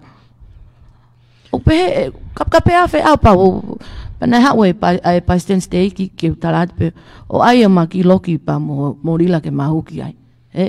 Ko fifo e tari ko yapi o kai ke au okay tau fare e ne au ko rila he me ko o ko kape pe alila me lunga tau kila. Ke ai ke ne ilo ke o na to ai ke to tala no pe te ne ta hai mo ai. I'm a German too. My German is more thicker than you. So don't even try ke mo to fai ma to framatala i me ko na. Like what I say, kone ose ahu atolu, ko ke ita koe ni. Ko ngahia ni hatoi taha, kene toi hau o whai hapa usi pehi, hakakai o mui i he tui whapatoa. Ko au pe te uhangai no, tau whare i ni moutou, pa te tau whare i peni, you know you're embezzled, ko ke teke mo ua he embezzlement. Pa koe tau lua i peni ke tau siange, pe ko whai ia ho whamatala mai, ko mari, ko siana ku toki tahe lao. Kata whono ngā i ange foi mea koe ni ke whai mo au. Pe oua nā toi aiha ke mea ko me, and you call me stupid. I'm a dumb ham. Ke whehu ia ku tuku hake i loto. Pe oku ngofua pe e nofai toke tahe lau he low income. Masi, koe hange koe whamatala mai koe ni koe tala mai oku 6 numbers. Kanai 6 numbers hoku mari. Pa ko o ki hata with the common sense ko te laka peka mari omai asilini koe ke totongi aki ai mea koe ka kama koe ke lavai easy as that easy you don't have to be a hakai no i whakapalangi koe ke te hanga o whika i e mea koe ia. Tuku au pita, ko lau e ka mui mo whanongo mai. Don't be dumb. Ko osi fe unga dumb kon o tō ai kon, ai alu kon ala akilu. Be wise, pa o toi tala noa whakapoto, humble enough o tala noa i le volo o masiva. Ka wate foi whakaukau koe ni. E ko tō aku koe, I support pe koe, ai masiva. Masiva pe ki he masiva. And I try, now hanga o approach her with the thoughts of $5, $10. Instead of taaki mai mano. If ke ai pe foi sistemiko e ai tola nima. Ka pa lesi sita. Pe ai mo foi e koni nau o hinga ki ai. Just give in your $5. We're already up to 20,000, and you multiply that with the 20,000. Even a $5, that's quite a lot of money. We that instead of talking from people's lau mano. And now no fa lau mari ko mo fa kau ko ya o tala noa ko fa tata ko e ki ko ke wito. He ko ngau e chapta ko wito. Kana mawinga ia e ki ya. Ie fuaki neo na penta ka ko fuaki ko meihe Lotu. Na kai te sio e kia ke mau ingang hataha o kulahi ene paanga. Na no fa kau because I believe in the equal rights and I believe everybody's equal. O ai ke pehe ulahi ene paanga, and that's exactly so ke ne kau o ne hanga ta plasia pe ko $40. O kun hanga pi little the $40 saying oku lahiang ene ai silini. That's the thought I wanted to stop. I need to stop that. We go ko masiva pe ai masiva, but the feelings ko mea ko I ho tau loto ko mea mauinga. Ka ko no aien nau talange lai seni, and then we built hatau for everybody just pitch in and ki tola nima he wiki, and then here mama akavenga, and then here I got tau hu peke tau pesi. Okay, here's the name that's for they give in the $5. Everybody knows okma eneseniti. Kone hu mai peko omai pa mon emaili alato receipt. So you know you have your money. Ato seniti. At the same time, ko me ko na loto ko ke mau. Not for simple as possible, but au nofo I levolo e masiva. Tuku tala noa mai I mea ko, because the brain is not even functioning enough to handle that. You're not bright enough to handle that. Why can't we just go simple? Simple and make easy. But tau stay pe I mea ko te tau lava. Tau nofo, ka pau tau only afford the $10, tau remain with the $10. Mea wako tau tore folofola.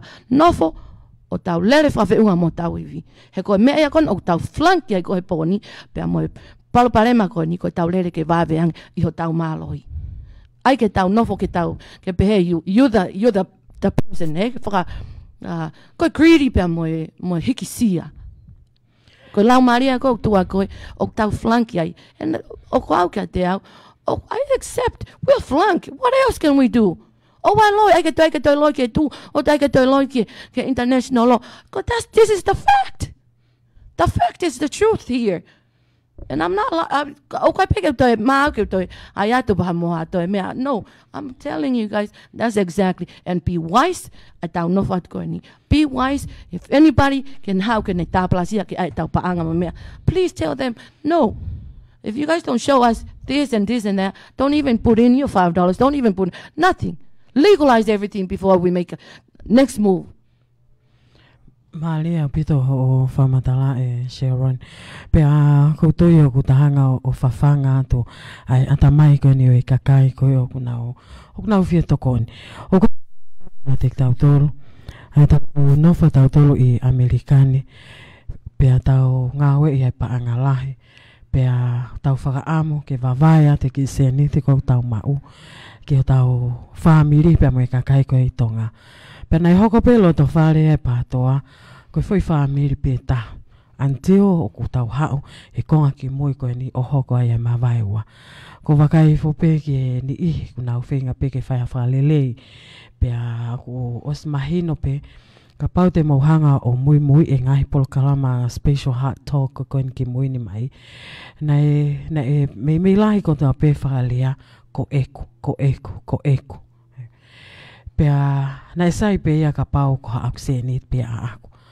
Ko mea ko o kuongo o hange ko o whamatala na e whokotu unga ngahi projecti pea toi tāna ki pea moi paangalahi pea ne kei ke lava ia ke tau hanga o tufa tau ke ai pe me ai taha i he tai me taha ke tau accomplish e fui mea ko ia pa tau hoko ke fui stepu hoko ke tuko e ni ko osi mahua e ipu vai ia ko tau whenga holo e na tau tol ke toi tāna ki pa ko tawhia pa ko tawhia ia ke ngahi loto whare ko e tonga tau hanga tuen tau tolu ia ke oua pe na tau toi fo mai i he fo i halanga ko ia tau whenga lewa ke tau mama pa tau wha mama oua pe te tau toi fo pe te tau toi tō tau tolu i ha toi tuuaki ke hange pe ke tau sio ke koloa koe whare koloa o ku asi mata lelei mai a tua takou expire loto ia koe oku kia te au ia oku mamafa oku mafu oku ke si kakai koi tonga. Like what I say, oku tamu api to pe atamaya kau investa. Because I will never give away your money there without any contract. So it's there. Ka whae atu ko niu ka ke to tonga lila. They have to accept it. Ko nau okua e nau hala a nau tolu. I was more worried ke kakai ko ni oku na e nau ngowe. Ko kumea ko nai whaina. Pa ke whanongo mai kau Palestini ko I Amerikani. If you guys owe me money ki he ngowe, ki he ngai fo I tōnaki, money ke tau tarisi o mai hato e mai hapa anga ki arila mo sirini kau Palestini kau mo ofa ki tonga mo ho te sirini ke tau ave to tongi ave ka mo tangta ave sirini ke tau hipa anga ki a lelei ke hanga lelei o to tongi ai kau kakai kon I tonga oa ai ke tau toe paies tau tomo tau focus he koe ngāue ia kou whai, koe ngāue ke kakai I tonga, mo kau masi vai tonga. Nau tuku ato e ku whakaukau I he mau loki koni ko e kulanga. Ai kau Palestini o ku aipe, ai kau Palestini. He koe mena da tonu koe ke whakaukau I ko e lila. Na ta tonga ne pulu mai kau Palestini o nau, ke tala noa mai kau Palestini mo ngai mea pe. But anyways, ko nau lea ka nau tolu. Ka kuai ha taha Amerikani I kau Palestini Amerikani ngai chapta. Okay, toi ha se niti. Ke kolek. O mo toi mai silini koe karila. Ka mo puke silini koe ya ke te tonga e tau mo ua koni. E ka kai koni tonga. E kau ngowe. Pea ka pa okay, toi ha se niti. Pea hanga lewa e lelei. O ave se niti ke au investa. Ka lava ke, at least ke lava ke to tonga o tau mo ua. That's the solution. O na toi ai ha toi ave ha silini ki haka kai oku kai ke hapa anga get good with the money to hold the money and be honest integrity here comes everything koe hoko foke ngahi mea koe ni pea tok mahino na ia kau investa meihe ngahi chepta kotoa pe I he patoa ko no fat before ke avia he tau chepta koe hoi fua he koe chepta hoi fua koe nau mea pe whai kai tokanga I leti o kolo pe ke mahino oku lava mo ui e tau ki leti o ke whai atua e tau polokalama hange koe pōni. Pea whaamahe aha ke pe whoko no o hake kia te tau tolu ai ngahi whakaukau na e omai ke whai e ngahi tānak pa anga pehe. Tala mai whoki e piketi. Koe chepta hoi fua koe kau single mom pe mo e kau I tau. Pea koe nau mea peu whai koe pāti pe pea mo e kai puaka. Ka kou toki no whau he pōni pau iloi. Tā koe chepta hoi fua koe kau poto taha pe ia koe e kātoa koe ni o e ngai chepta koe ia ai klopolo. Ko hono uhinga he nei kai peke nau tui nau tolu ka fo I whakakau e tā. Koe mea pena tau whai kau tala mai ka te tau tolu o whi mauha project tānak paanga koe ekat pe koe mahu inga. Koe tau tāna kia ke peo ave. Pa koe peke toi ia ha tau toi paanga tau tona toi whai ai ha toi wālau mue mea. Ia tō taha I he laine malo lelei. Male. Kata ki lea mai peke leo lai ma tā pule. Oi, tau te ba. Ma tā mau ke whiawhine. e ko tarbi soreik. Koia. So lave te weke. Ki lea mai peke leo lahi whamari. Oh, whanonga ba. Whanonga leo si ang pita. Lave te weke bea ko te ku whaiga tātoa. Koia. Ko ki tarbi soreik. Koia, tuku mai. Ko tarbi me soreik ko. So lave te weke te abe ku. Ko ko ta bai ka kai be kai. So wa hausi ko di sore ki dai. Sa tiri la ko. Yo be.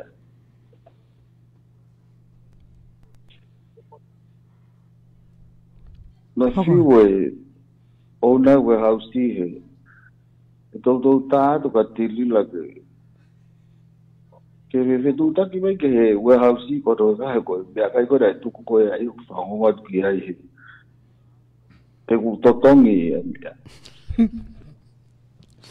kape mai a ko hena sang ho kape mai ti fiwe o dai warehouse he e tu ta ki tu pe ta ria ba tuku buat fekau ko betari bai de hau o dai we house ki he me ko nai tu ko nai fai ko elai Koia. o fe tu taki ke fe fine ke ta ka tirila ke o te to tala ko we house ko I sore ki ko me ai patoa he ko ngari kovi ki he te pisisi he ko de warehouse na o prata be ka ha Whainga pe. ki fa na ta koe atunga ia koe kai mo a mo ngai hiksia e pehe I lewa a hono ke pare mai de pisisi ana ia kono uringa ko ne hausa patoa ka hiran ko ka pe patoa ko pisisi pe ai tapatoka mari ha moga koia koilo e pe ai tangata koia pe fiu be ai tapa ko he ta ba ko ke fika tirila ko de taki pe me tarangre ke ona wa si ke faiteri hale vai he toga ko na o tangai ko na tuku ko he pe a pa na fa au vai te ia ai ko ke ilo pe alu mama wa te umi ai ko toi foi uri eta Ke whafua ko e tanga e whiha le warehouse. o ku ma o ke ta no ko na fai ko I lelei pe o da ko ya ko tangai ko na he ai si na o va he tangai te au Wow. ai Ke whai ongongo fo ko o. tamato lu he whanong ke ngai mea koe ni ai ko ta no ke kakai de da uilo o ku mo frasesere pe ku mo va o me ko ai pa anga o ko ke ha me ko ai pa anga do ia american ko atu ngai tota ko mo tui do ia ke ka tiro he ku ya ha ngau ya ko ha me tiri la kula Koia. kai ko ngai mea ko ke ne tuku mai ke ilo he kakai ai ngai palpalema ko ya like what I say na mau ave matala noa o e ke pe ko ha palpalema pana tamai o ka pe ha palpalema everything goes smooth ta ka ko no one he poni ke to ta ko ni ta ko wai palpalema ta ku fu fala hi palpalema Koia o ko wha tāpe ke nau whitu tāke mai. Koe laine telefoni e nak tuku at pio spini at pe si Facebooka. Pea koe mea tā e Sharon wha tā o mea pe ia te au ke o hanga e ke na mention ha ke pe na to e ke mai ono whakai ki ka te apa talang koe ko si su au ke to kai maananga ka tuk pe ke e ke at pepe koe a o vakai ke muini mai na e tau whanki putu wha e ke tau ni e tau kau me mipa pena o whanongo pe na e tānaki e se niti ke putu koe ia pea ko taim koe na e whaka wai koe ke ngai whamiri hange koe na pena e kai he kuma pe koe ia e mena e hoki ai ko i hango na mo mea I ko si e tau Palestini koe ni ani koe Okalani i California ni na si malolo pea mo e Palestini koe na Contra Costa ai koe ne tangata eki pea mo e hoa koe no paia koe ni i sole eki he na e mea peka nai hen nai global pe pea mo paia pea nai whaile vai tātānak seniti aia koe nai toku omai ka te afu statement ko ia ane afi yeah, it was yesterday. So I share pe ki loto ke mau mea koe kau the presidency koe unga he chapter. Koe foi tola pe valunge au tō me tolo awhi onongi au. Aia koe foi valunge au pe koe na ave koe ka paia. And then the rest of the money for my 3,600 is gone. We don't even know where that money go. Totong ke hau ia one ke hau tarife hui. Money for my 3,600 is gone. We don't ke male. Kada ko to ta hene line male. Ia makara. Presidency koe. Beta mau ke whiawhine. Aia ko valunge au pe koe na ave koe ka paia. Male. Ia makara. We don't even know where that money Beta mau ke whiawhine. Le mai ke le lai kata. Paine, male. Kata ki o te whanongo Facebook if you can go me Facebook ke flip me o Facebook ke whanongo pe i le tio. Mahalo sai, tuku mai. Te matuhia mai lai ni koia, ka takpia toi whetu taki mai pe. Nima tā noa, nima walu ono, hiwa nima tā wha. Oku mahu inga pito e wha tā noa e whiawhine e Sharon. E taim tā tāpia no whai o no wha mala ala. E ngahi ka veinga nai pōpō uri I loto i loto whari koia o e patoa. Pia toi whai pe mo no ako ne kina. Tō taha I he lai ne, malo e lelei. Malo e lelei.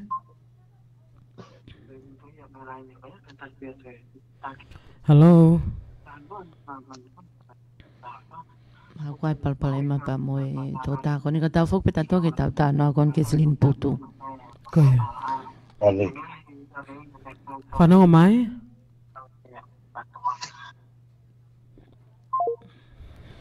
Ka ke koe silini koia e putu, aia nai whai e tā naki. O ka wai, toke ilo penia he tau he tau panga. E nai si kau mo tau panga he pichin koe ke silini koia. O ku li mo ne silini anaya he foi panke koni koe San Pablo. Koe walunge au pena e tō me ai o whaangai. Le te o kolope malo e lelei. Dial his number and see if we can go through with. Tangata kona toki tā mai kon te utātu Oku ia e panke he pato aktu I San Pablo e Sharon. Amsia o tō kahamu panke pe. Le te o kolope malo e lelei. Nole. Ko ia. Whetu take en meihe? Ia malo tau lawa. Ta mau ke whiawhine. O whanau mai. Ko ia. Tuku mai.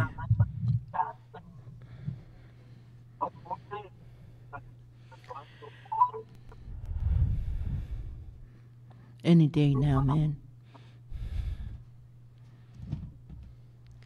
Tuku mai ko ia. Maa kone telefone. Maa kone telefoni. Ka tau hoka atu ke ngahi whehu I koni nai tuku mai koe ka te au. Peku hoko ai langa koe will that affected ai pātoa. E kai ke affected pātoa ai he nanga ki aha tau mua pehe ia ke whaha businessi koe lele pe tau langa koe tau koe project e nante tonu ke tau nof pe ai. Ke tau nof e langa he koe lau maria koe oe tokoni. Kai ke hoko ai whetoke ke ake koe ni ke pehe ke ta awhi ai. Pa wa tape ia ki a tape ke kau Palestini. I'm not going to hold anybody hostage like the other lady that. Ke ko moto, you guys are free. If you guys are willing to stay, we're still going to keep going. Pako si lawe I pe ku mahalo ku o si whakaukau ai kau nusila for them to run their own. If they ever think of that, okmooni. Boni nau tolu ia ke nau pull out nau tolu whai pe nau ngau. So I will never ke pehe ke te ita ki ai ka kaikoia. He ku hoko palpalema koe ni ke everybody's awake ke nau toi sio ange. Pako kore wha more pe ke mea koe ni oku ai. Ka kou nau ku nofo pe pau. Am se ko talatu nau Lotu e ku mavahe koe ni. Nau Lotu e ku mavahe koe ni pe au tuku pe ke nehanga align me pe ko hae ku mea te whai. Give me the strength ke whai e mea koe ni. E he malmalo e loto ofa ki hono whakawhi a kakai. Lelei? Malo munga o mea na. Malo e tau lava ke fia fini koe whetu taki en meihe. Nga mo whanau mai. Koe whetu taki en meihe. E koe tātu e ni misoleiki. Malo, tuku mai ho whakaukau. Mare ia mo polokalama. Ka ko hange o na ki whanonga tu ke tamana pe kai pe mo ki whakarere se loni pe mo. Piki keti e. Ia awe mo whakaukau. Ka pai te whakarere ia. Ko se iwe po hatahe to e tu ia hei. Hawe whakaukau.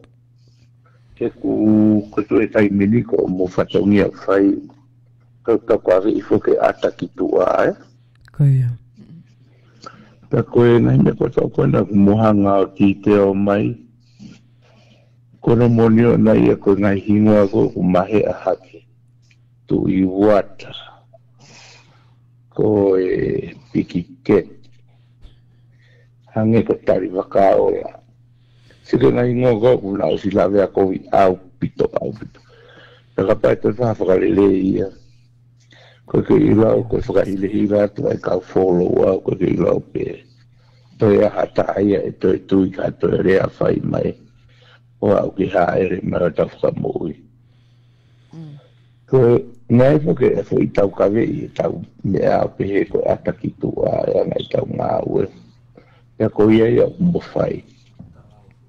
Ia nea rea nea whai meihe. Pare mea koe ahoni. Koe ngā aue o kia e mea ataki tua. Ia koe e mea tonu ke whakarata whare. Aia ko te tia tua ke tuongo koe taimini ki whia tawalahi ki nau ilo e whihalaki e. Ka ko hono whai to'o koe whai la vea koe ia. Ko vai hie hange koe lau. Koe whai piki ia e ke toi pūlia ia e asite ia tai matai. Koia. Ki koe anga whoke ngau e patoa lahenge le ataki tua. Ako se koe ni kue ataki tua kia me a lelei. Ako kia me aia furiki wano a pito. E o tau si atu koe anga koe tau polokalama whewhine. Tau si ata tu rinus ki halaki. Ka ku ka nata ke ke asi hela ni lau nga le fai he patoa toko ni he masiwa. Kai e taimi tatau, oe ni ko iku mai kāna te e patoa ia e masiwa he ahon. E ka sui whakau kau o ke hen. O whai peho mo tau ka lei ke hau ka te mua he. Ni so ne tau kulapo o whai. Ka kulanga kai hoko atu kasi tau ilo po kai haa hono i kuanga. E se pawale mai upau kai hoko. Ka kona hoko atu kai haa hono i kuanga. Hei a koe mea tonu ke kore atu peki mo ki whama ama mai ange. Ko mo mea kona whai o kumooni au ki tau piro pa kue ka kai lahi. Kona harelu ia whenki u i savai. Ka kai au na wasi a we ko mau iro te mau tu olele. Ko mea mau mo ui. Ka te tau koe pe inga peke toi tānaki peke unga koe visone. Koe whakaukau ke mo toko ni mai ange ke mau tolu. Koe haha mo te whakaukau ke tamate ia ke sufo i lavea koe ni e koko. Mo whakaukau ke mo ke positive i te alupeo i kulere. Ke alua ke sufo i kaweinga koe ni ai ngau e ta e tau. O i koe pio si more i koe visone ia. O vile i kulere e tau ngau e koe peo i te ia. Ko turi vai o ke te ai tonu ke toi kauia hamea. Pe buhala. Ika muka seiloni. Pe tonu ke toi whakarere ka toi hoko atu. E ke toi tui hataia. Ke se kia piki ke ia au e mu whakaukau. Hai angi halau a seiloni. Angi halau Sharon. Koia, ki mua pau hau koe ni koe ke asi atu he ata. Ke if anything ko legal ka pau tuna pehe na uko loi pa mea. Oko hau koe ke ata ke challenge them. Yeah. Pau lewa o kuaha mea uko loi te mau alo hopo. Ka guess what? Na play e foi ke imi koe ni he na hangare ko te mau ngai mea ko tape. Hei kai ke lava ke na toi na go against me. And that's why na hanga o atu pehe vipon. I challenge them. I challenge a upe kia tui wata. Ka kuna hori ke na hanga in denial. I'm telling you guys tonight, I'm ready to battle. I will battle you guys here in America. Ka pau mo fe hori a tilila e na feao ke pehe kuna in denial ke na ai ko pehe ko hanga tuku hifu ki nawa ki lao. No, ko osi, I study them. Pa ko winga e ko me ai ke tapu ke whai mea koe loi. Because everything is recorded. And that's why I'm show up ko ni ketau. Tala noa pe he mooni. If anything legal, I'm ready. Pa koe mea koe ni koe solution koe na u sio koe ki ai. E ku whainga tu koe in a soft-hearted ke tala noa koe pa mo tilila. Ke ai o solo vai palo pare ma. Au peke a honi o te peke hau a tilila ke matala noa. Kai hoti ea mai pe me ta whaaki e tā. Pa ko solution ko na hau moia. Te hanga o ai e foi mea ko ni. That's my way of pressure her. Ka lava ke whainga e foi piki ko ni ke whai mo whainga i ke smooth out. Pe oa na toi aha toi infected mo toi ngahi mea pe. Tamatei ke whai mo osi. Ke ai o to tongi.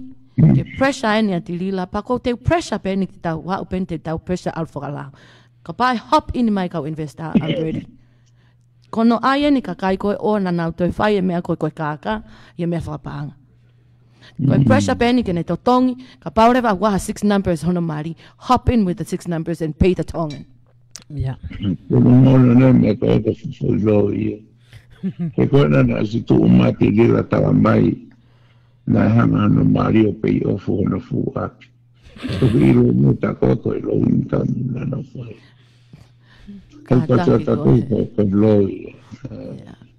Toki pulu ia ke awia ta koe koe, it's one of the project. E ngai mea konu kui koe he ni koe ngai whare ngai project ki koe kau low income.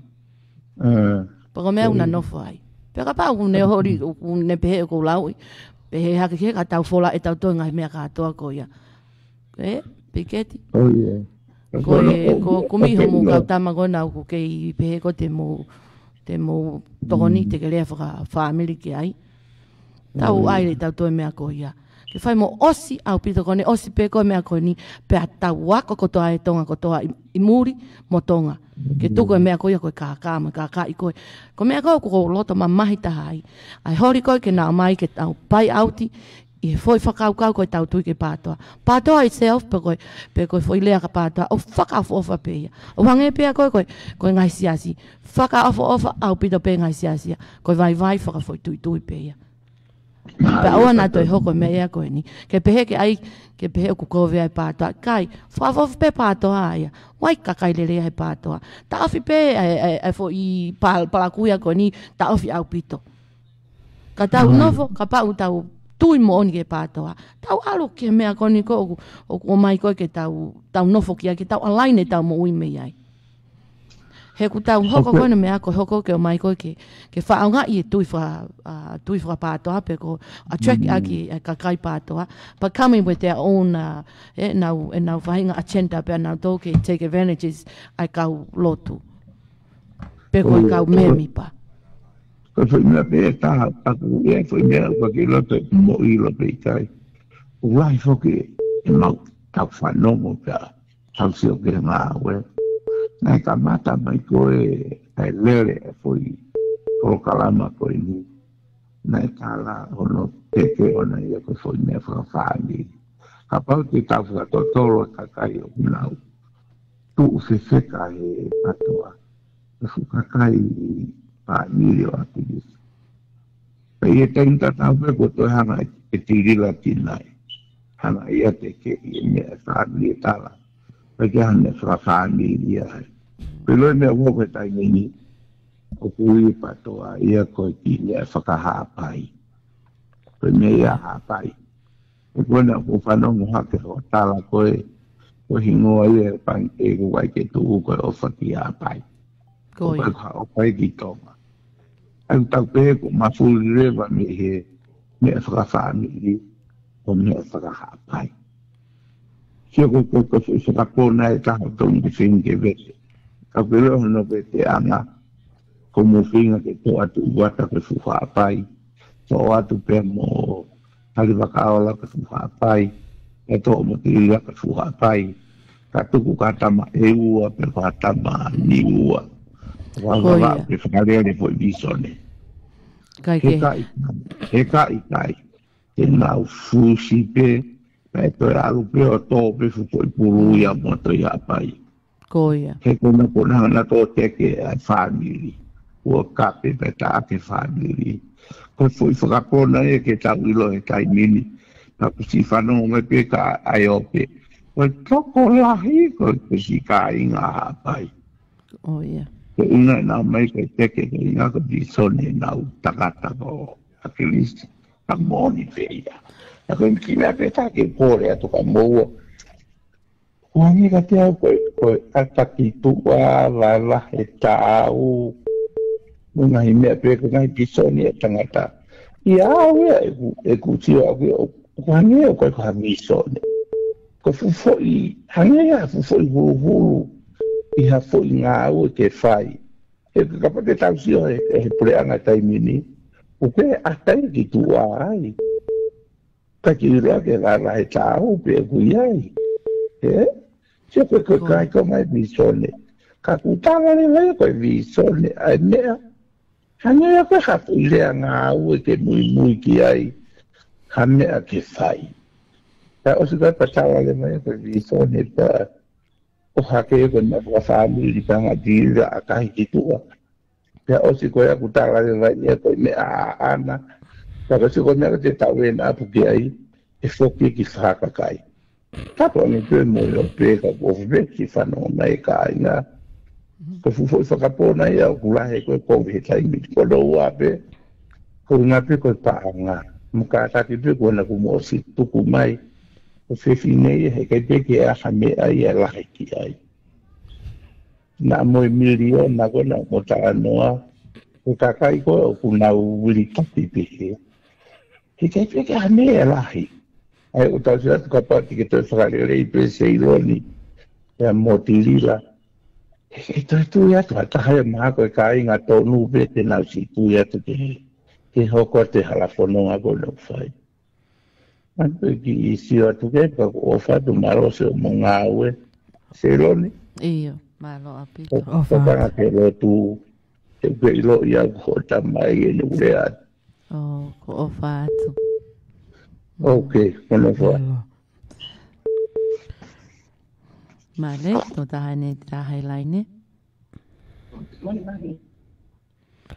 Le teo kolope malo lelei. Toi tamai pe. Te whoki ke whalea koe nei tangata eki. O whaafofa pe a hapaia. Pe a whaafofa pe mo whakakaia. Koe kovi pe nia individual pe nia ku kovi koe ni. Koe ke peheia ke kovi a hapai. Kei hapai masani pe a hapai. Koe kalasi pe a koe ni unau. Whai koe ne fui whakaukau koe ke. Koe si o kita. Koe mo oni koe si o kita. Pe a moe hori ke ai ke peheu whakapoto.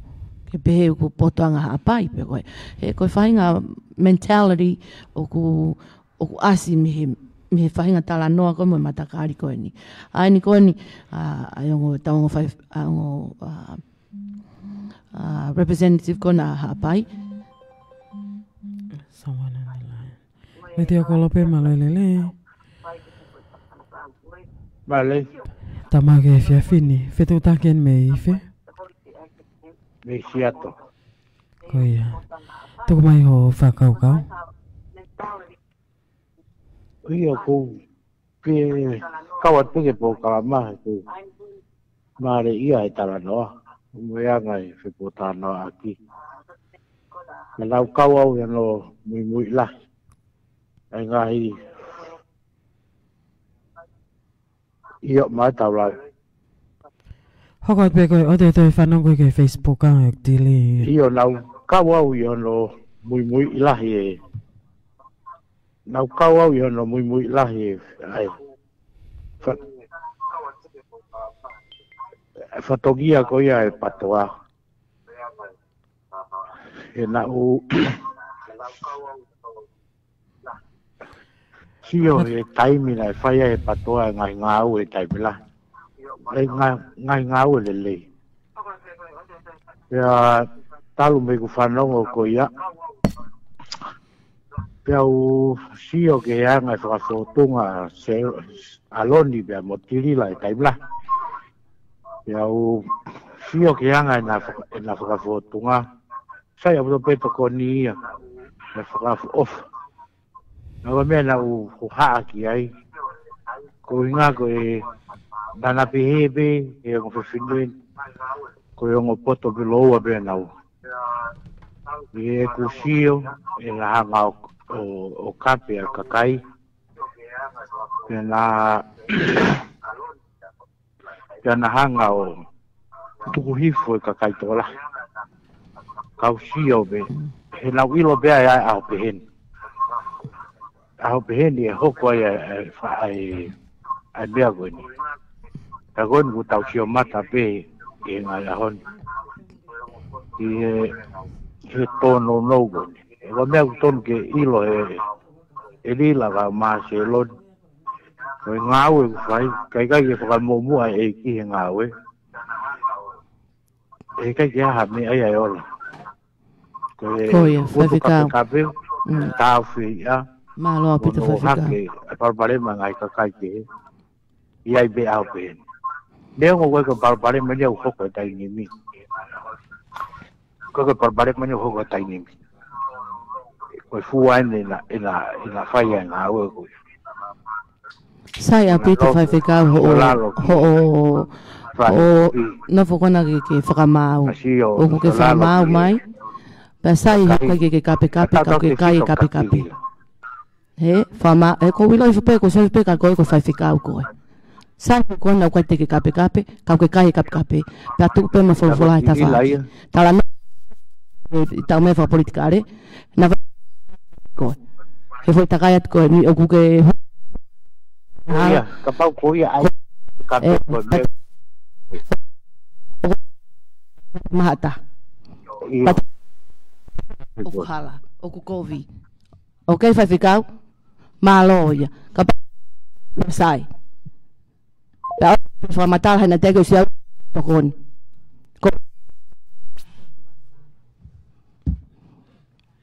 Koia, o ku fa na koin. O kape. Tako tape o kape. Ka wa ai pe me mo ta palasia a ke ngawe lelei a pe ko kape. Iyo. Ko ku kape ko ni ka kai ko ni ko na kape me ka te au. Pa mo le ka kape ko ni. Kai ka ta ke na mai ke na face mai mo pa ke mau tau kape. Na pe ka kai ko ni o ko ngale. Iyo ko ngale when I'm soft. But when I'm done, te kape a mo tolo. Pana hange kon ko whakamatala mai kon ko alila ko ke fina motua ko na ko me nusila.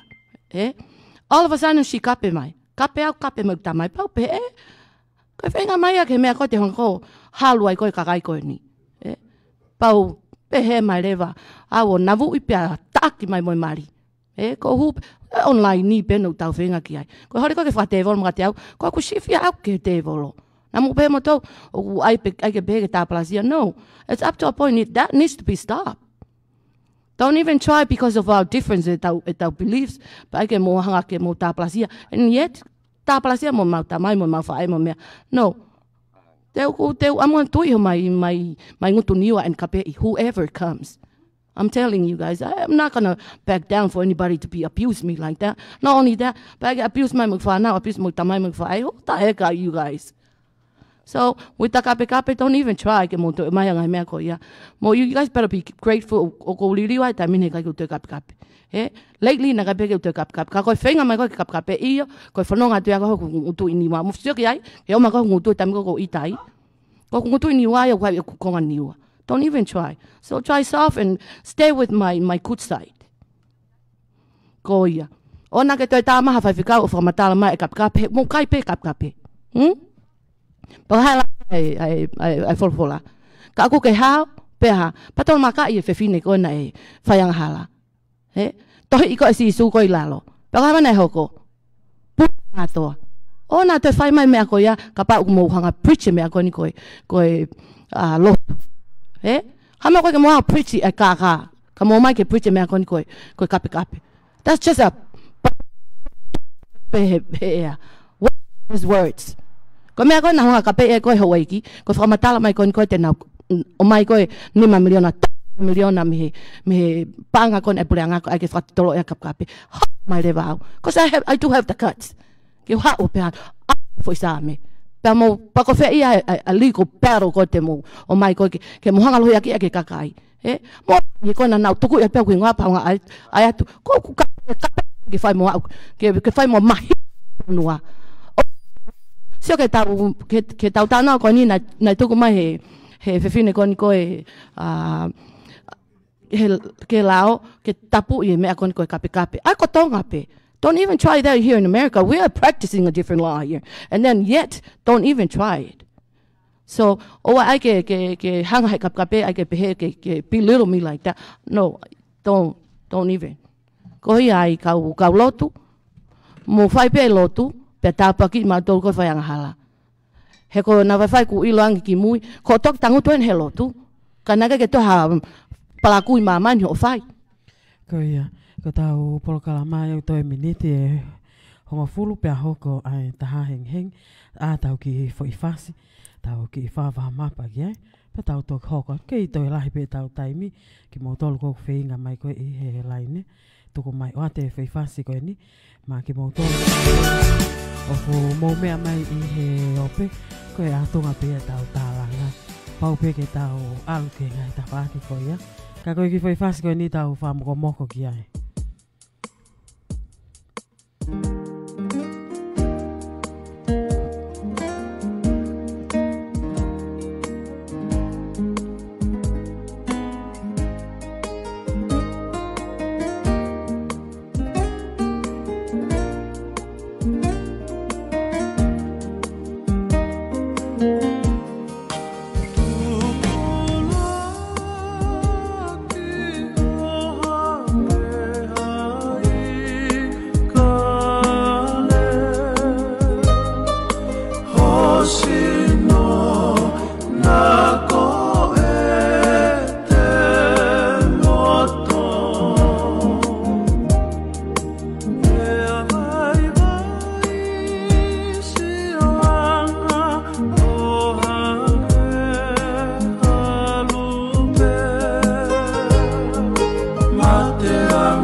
hoi fua ia nei o atea maki motor man tu tau hoi fua ko to ape pe a tala mai he hiva ke ta wanga vai o hange halo pe se mari he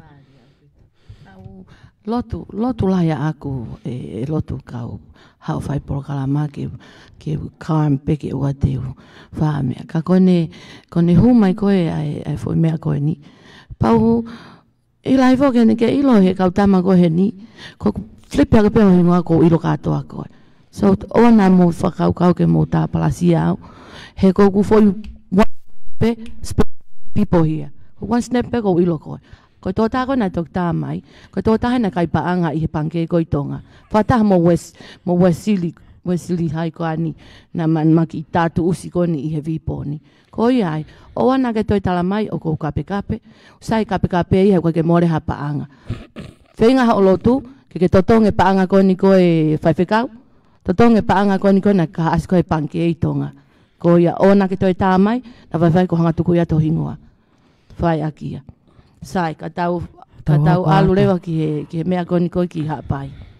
Whawha o whao pita whonua. Ia pau, koe kukui wā koe whakakai. E kukui wā koe aku. Aia koe kui a koe mami. My mom is a Wolfgram.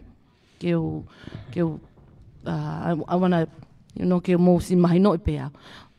Ki anga koe ku. My mom is a Wolfgram pa kone whae, ta dad's coming from whakakai. So I always have love for the whakakai and the hapai. Ko rakapo check pego nei vai ko whalele ai kasa ko hapai. So don't even think that pehe o ku whaha ku ha ku loto ke kau hapai. No, I do have love to hapai. That's why my first project was for hapai.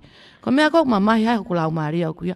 Ai alo kau hapai fo sulu kau tama ko ni ke na o ki vavau ke whakapoto I vavau. O tai masila mo ku loto I vavau. Ai ke hori alato e matakari me hapai ke nau tā palasia ke pehe ke nau utua ke nau tohe kau vavau. Pako hak mea nai whai. Ko whai tū take peke hoi ki a tomwha pea mo seri. Mavahe o ana nau toi tari. Ha toi whakau kau atu ai kau hapai koe ni. He te oseanga me ai nau toria ke singari kovi ai pe ai ke pehe ata mai lahi ang nau toria kau vavau. Tā ofi vavau. Mo whanau mai ki he lola halai valu. Tā ofi ka pau tau lava o huki tua o tau o kai ke tari lelei ai fu kau alatu kone kau au kai ai peki. Kau hame wai ke alata a whea ko hea pai mo ni motua. A whea ko hea pai. Ai kamu ki vavau. A tilila ko hea pai. Ai tawata from hea pai. Ai ke whakapoto. O ana ai ke te whakapoto mai ke lola lai valu. E halu mo tolu ai. Ia tō taha I he lai ne maloi lelei. Maloi lelei Lotu moloni. Maloi tau mau ke whiawhini. Koe whetu taken meihe? Ko whetu take peo meihe ni. Ko ia. Koe ku ki fie pou atu pe ki he matapure ko ni e whai whekau. Koe ni na e ki hu hake whakamau hake ki aloni. Whai whekau ka tak wha mole ka pau ke whanongo mai ke kurea. Ka pau rewa ko hataki Lotu kita. Ko e te pou o ku kai te hao puhi mai vevehe ea. O ke hao tala maho o ofa mo o pou lelei ki aloni pa motilila. O ua te ke whakapalataha ho o mea kou whai. Alo tokanga ke he Lotu pa ke alo lau ho potfolfola ke mo oni. Ka tuku e Lotu loi e. Pa ona ke te kolosi hake ko hao lau mai ka loni. He whakatupu ita na tuku leo tau ai lelei ka tau hopo ki hala e. Ok, o whadu Lotu moloni. Malo au pito. Te tāna te ki foi mea whakaori koe ni. Nei whai whekau palo. Ani koe mei tonga. Nei nofo peo hange ko ku lau mai peka te au. Pau pehe lewa ke u ai ange whai whekau koe ni. Ke tuku ene nofo peko o ai mai ka. Pa mahu lewa ki ho inbox. Ma navu pe inbox. Ko hanga no ai peke toho yang e uto ko ni whai whekau. Ke wana ni toi whai mai mea koe katea. Ko toho I peo ma tau kape. Ko pea ka koe nau ke tau kape pe. Ka ona ke toi hao whamatala me katea o ko kape. He kona ko toho I pe koe ke ta tau kape. Kape pe e au fōkia e au ia. Ko ai pea ngai fōi kape koe e tapu ke hui ta awhi whakaukau. Tata peke foi hui ko ia. Hono I kai. Mata ka peko kone. Ospa me poni foi ka ne kape mai ko pa. Ko kai I ko hoto. Ko whenga pe whau ke ne ilo. Tuku au pita ai ke talapasia mai he kape. Kape ko pa. Ko makape pe ko ni te hanga lewa tuku ia tu ho foi kape ka. Manju ko si asi hi ko fa fika. Ko pa ko ne ospa ni ko hanga tuku I ope. Whakamore mai whaiwhikau. Au ke haun kai peke toi, kai ke toi hau whaiwhikau ke tāpalasi au. Ko ia kau lotu. O wai pehe mō mai ke tau lotu. Ko ilo o lotu peko neango peko mea ko nika. Ko ilo pe lotu. Pa ka pau tau mō whemau ke tau toho he mea whakalau maari. Ke tau ilo wholofola toho tau toru ia mea ko ia. Ke mea koe ko maari e loni. Ka mea ko maari ka pau na koe whai mai whaiwhikau e na he tūsi te. Sio ia ke ne pot. Tau pe whai mai po whalai te o tau tu kapi. Tau tori au hange halu peo hanga vai. Ka ke ta hokat ke ta polokalama. Pe aku nofo pe aku ata mai o. I ngahi project I ko ini. Oku ke whai hono palani mono fotu tu. Neongo ku te tau tānak whakau ki tau tolu ke tau hoko atu. Ka koe whui mea koe he lolo tongani.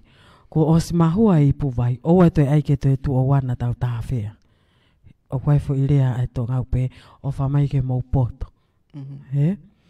Ke tau hoko atu, pe te tau alu. Mantu o koe tau toi kape tau pes fo o koe ni e kāinga. Tuku ke he kai ai peha ki whui hamba toa. Oh yes, just stay with my good side. Oa ai ke pehe ke omai ke tāpalasi au. Ko talato ko I'm still human. So everybody is still human, but they'll make mistake. Everybody make mistake. So don't even try ke ai pehe ko kape iyo ko kape. Just like you, just like your mom, just like everybody else. Even like I do, moilo I fall in ko ke ofa ko ka akilisi. He na hua wia I pesi. I was invisible guest. Now who ake awia I foi password you know, but I'm not gonna share this. Ko who ga foi pesi ko ya. Pesi ako ai ho eki. Kape pe me pong ki fia hono kape ko akilisi. He ai me ko ulakai he ko foi pesi ko family ulakai. Pesi kape whakauria. Pana ko hinga ko na kamata ko ke hau. I feel sorry for that old man. I feel sorry for that old man ki akilisi. Hono kape every single day. Fun we loto ka ho eki. Pau pe te hanga pe use their own medicine. Ke usi ange pe ko ha na mea go fai. So that's what I did. Ko pe ma pa ko you know I went over there right down ngai kape. I traffic down pa ha pe ko o huat pe ko o fai ko ta ngai mea ko ai ka foi kape ko ya. Ko ai pe ko me na ma me ka ho eki. Ke ngahi lea foki ia e loni. Ke ngahi lea tonga motua ia ko no aho. Ke ngahi lea ko o kui ke kape he kuonga ko no poni. O kui fa palangi ko Germany today. Ke ngahi language ia tau ngai aki. Sai pe o te ke kape he poni. Ka ta hoko ata ke ta polokalama. Ko tu yo ko o telefoni ko amana ke nau hau. Nau ke tari me nau tolu pe whakotu whakako koa ai ngai society. Ina ke mana tu e tā mai e whewhine. Ane nai te eke ka mata polokalama si launga mai me iawha.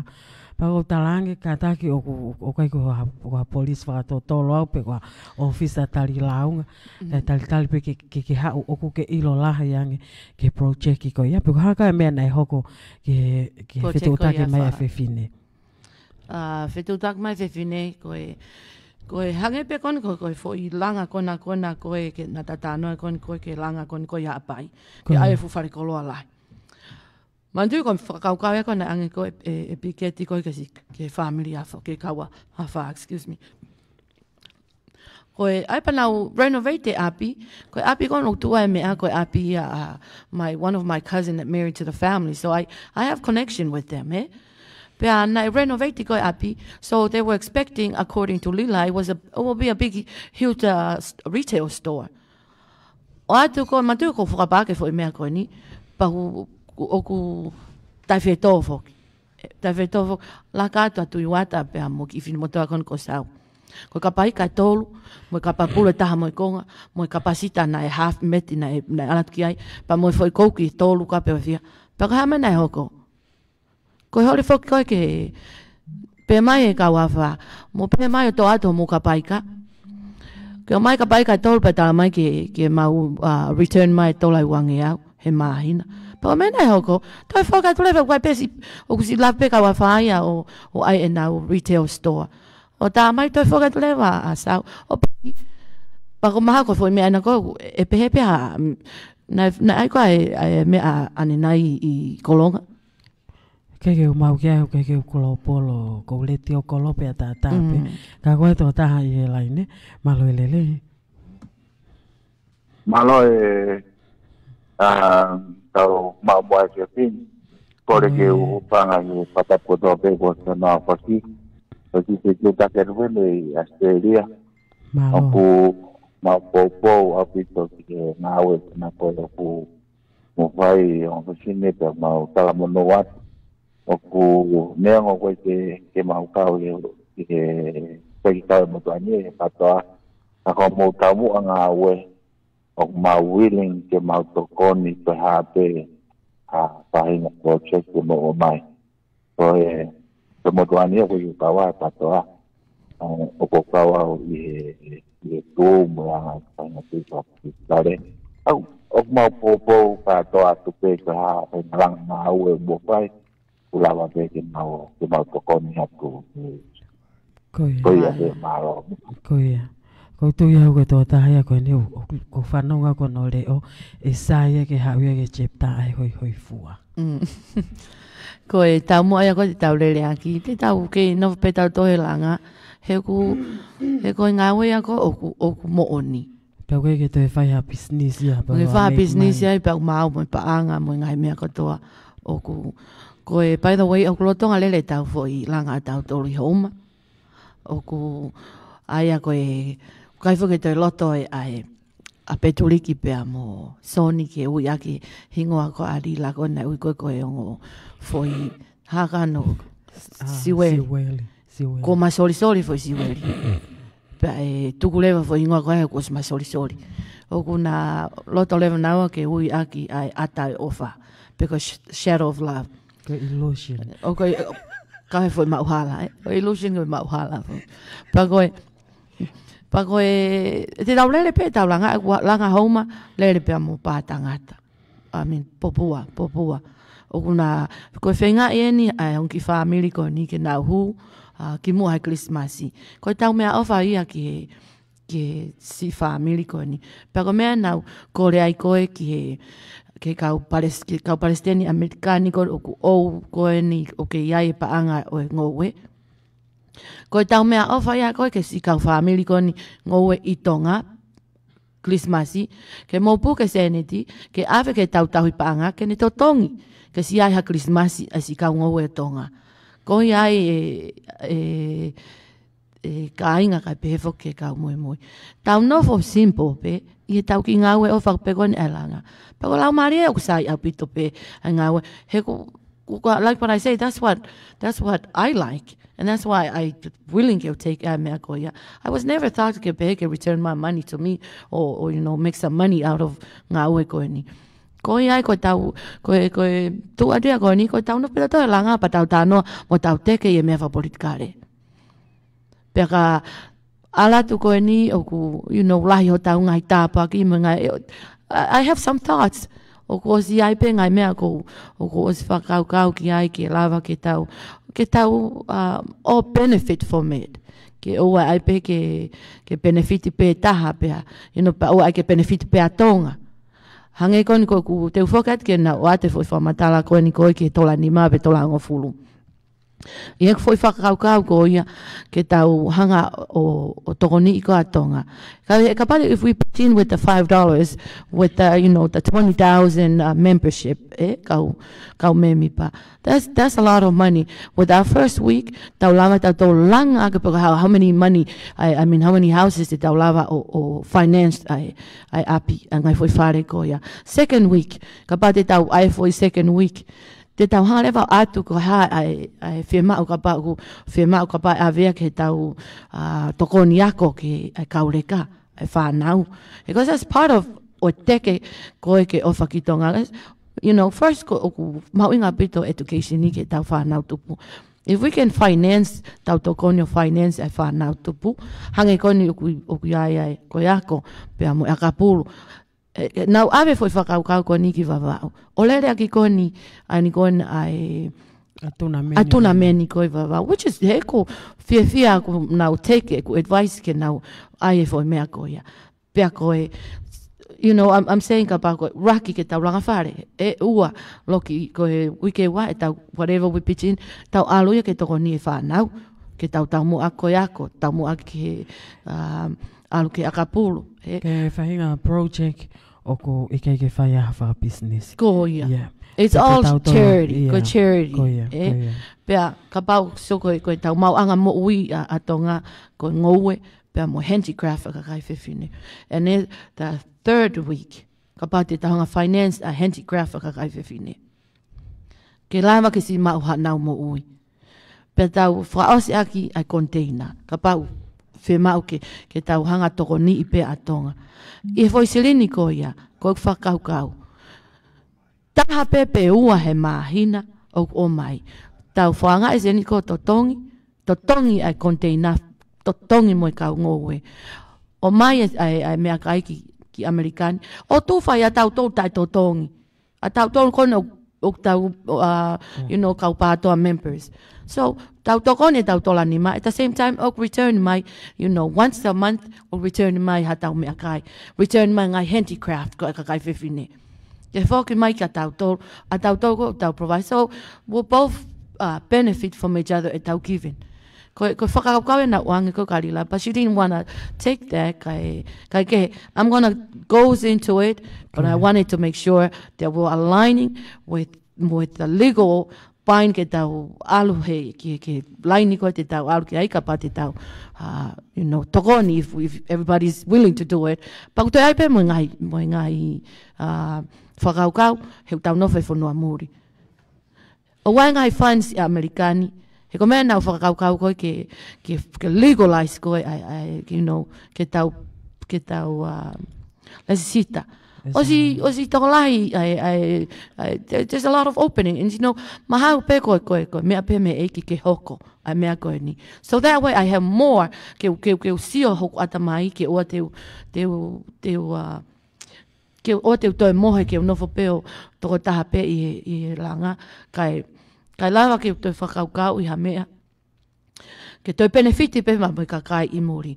O ko tānoa ki he o wae ki tama mea seria, ko ki tama koni o kuloia. Ka pau e tai ka toa e tau ngai mea koe ni. Pa tau, we use he tau totongi text he whanua muri. There is chances for us a ka kai muri he ni, ke toi return mai pe e tau text. Pahangai koni koe tau mea awha. Nego $5, whatever, $10. We can actually use that charity or claim he tau text e whonuani. Ke to'o e seniti ko ia. So, more likely, ko tau to'o pe, ke oua na tau mo ua he text. So, the cycle of fui whakaukau, lelei, ke tau use e tau paangai murini, pe koe ngai benefiti murini. At the same time, oku benefiti atonga. Kai kehe koe anga pe, I'm just gonna touch a little bit about that. Kai koe anga ia koe ne lako whakaukau koe na unofa mo ia ke ushea koe mori love, and apparently, but unfortunately, na kai ke sa ia. So I'm gonna have to carry on with that. So that way, o te whātanak paanga. Ko mea kou tau me ai koe ke tānak paanga to'o mai fia, like that. No, $5, we can build tonga with the $5. It's just the way you structure things. If you structure it right, your $5, that's a lot of money. At the same time, if I can just put my $5, put it into ke tau ki lepa ka tau tolu, turn around and I will claim it on my tax. Ke mea whoki aku maari nei rea mai ake e piketi ke chepta koe hoi fua. Pe ko mo mai mo ki whanoa e koe haha mea kulawai. Ke whahinga whakaukau tuku hifo. Ka koe nā tula whoki e anga koe e mautoko ne mau ki chepta, mautoko tahaua pe. Ke ngai project ki koe ni tau te whita ke langa whare. tala mai pe o ko tak fitinga ni manoa no sila ko e vahe atu pe mau tak whanoa whanima ni manoa te ni o lawa mau ki se ni tiko ya pa ko ne osi pe ana ko ya pa osi ya ko mea ko o ku i tai ko a Tilila ko he chepta he fua he kai fo ke tu mai e ni fa kau ai ata kau investa ke te tana ki atu o ko kau i tau pe pe mo kau single mom kana na wa ko ka to na tu tonga hai pa na to ki ha u na to hu fa kanesi i american o ko ke ta wa to ha to fa kau i ke tana se ni fa fo pe pa wai te fai hanga hi lo i ho sia mo te ta puteni tak ta ha o fai ne ngawe ki ono family ko to ki fai pe ha o ha ki tana ki ko ha pe o fa pa to mai pa ko ne o si pe ko he ko minister pa ko fa ka na la ya ki se ni ka ki teste si yang e pe ku i fo me ko kai se ni ka ko te ta u pe ku ai mai ko os fo ki ke Lotu maha ka to e fra no fa ko minister pa anga he ki kulupo fo o ko ni te ki teste si ya ke pe ki sai ka ke ko fa ka hu pe ko la pe lo ni ke fa ma po mai ta polokalama me o se ta taimi me ta mai lo hengi ka tau te wat ya ko ia ko e ngai mea katoa ko ni ko e whaamu mo anga ko Lotu ketau foki pe ki he viso ne ko agrisi pe ko e patoa ketau nofo ki he mooni i mea ko o tau fetau laki ai i tui ko ni ke ua to e whai ha whakaukau ke to e hau hataha mo ane personal agenda ke ne toi wei e tau mea koe ni. Pau una ai foki ai mai lau mai a lila pehe ko heke ki he international. O kai ke heke ke international ka ko accept ka pa una fio finga awe moa. O ko fia ke unga awe moa taha pe tata pe ko you know oku moi e ku maa e ku hoku sino he taimin. Ai e ku kamata ke umau ai ngai ta tala mai pena tau nau to. Kau nau sa ia i he toko ni. Pea ko e hui ngai ako o kai ke pehe ke uhe ke au. O ko fe maha ke tau geno ke tau toko ni ki tonga. O kai ke ai ke pehe ia ko he you know ke ai ke pehe ke heke ke international. No, ko ne tu ko taimini ko na was called for more ke international. If I ever offended anybody again, I apologize for my misbehave. But like what I say with Moana as one of the international, you were asking, girl, for my evil side. And that's why my evil side has to come out to bite you so that way you shut. Go yeah, I can only release my evil side to a certain point. But I, you know, ko Lotu pe ke tau ofa ki tonga, pa ke tau whakamao po opo with this 1 year kona o ku toi koe ni. Ka structure to tono e tau ngāwe. Pea tau whetano aki ke tau negotiate mo ka kai tonga. Ke ewa te tau nofta toi murini ke tau pure e tau toa tonga. No, tonga ni ke mahe ngai leo mei tonga. Ke tau whetano aki ke tau whao hangahi palani. Pea wharerei mo ngai mea kone koe team. O whape oa nā toi tāpalasia mai ki ngā ua ai kulupu koe ni. O ta ton peke oa toi sio mai ai e enko o e pehe koe. Ai koe pehe ko tau by vote. No, o fu charities au pito pea fu ko whainga lau maari e ko kapana e sio mai aki ai lau maari e ko hai ko benefiti ko masiva na te tonke no whai ai lau maari e ko o toko ni. Pana e hua klopolo ko alternative ia o more ko ai poreanga. Ka pau nai ma o foi whakaukau ko ia e ko ai team ke oa te nau whakaukau mai ke pehe ko ai ke you know ke tuku ki lalo. And I know koe uhinga lahi e ngai mea koe ni koe tai whi maari e ke personality o lila. But yet, ka pau na nofo ke poloka pe personality o kia mori la. Ka nau sio taha pe nā tōruia ke tokoni ki tonga. Ke whamalo ia ai ngai tokoni pehe. He kai pehe tani o ko alo ke o alo fili. No, he kai o ala fili. Ko tau, we were just the instrument ke tau whangai tau tōru he maha ko tau ngai ngā whaia, part of our, you know, mea omai ketau tohe eiki, ketau hoko instrument ai eiki, ketau whakatafe ai ofa mo ngai mea pe. At the same time, I like you, nofo I he ku tawhaaki whapolitikare, ke utaha noa I ngai tawhaaki whapolitikare. So again, my apology to everyone. If I ever offended anybody, I'm sorry. O kore whamore atu ka te mo toko tape na o tāpalasia. Pau nā koe ke toi tuli tonu hia. Again, ka nei au pe ka tuunga, ki hono tā koe au kai te tino wha pau lau ka tā. Never. With all this mea kape koe nimo mea, never started.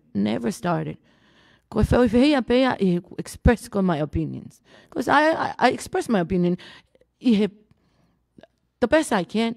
O ko express maybe in a hard tone of a voice, because a little bit way of harsh, sound harsh at kamotolu. But that's my way of expressing my opinion. I'm sorry that you don't like my opinion, and then to go tapalasia my personal life. Okay, I'm human. O ko si kai ke mea ko pau ke release ata my devil side or my evil side. So please, I don't want my evil side to show anymore.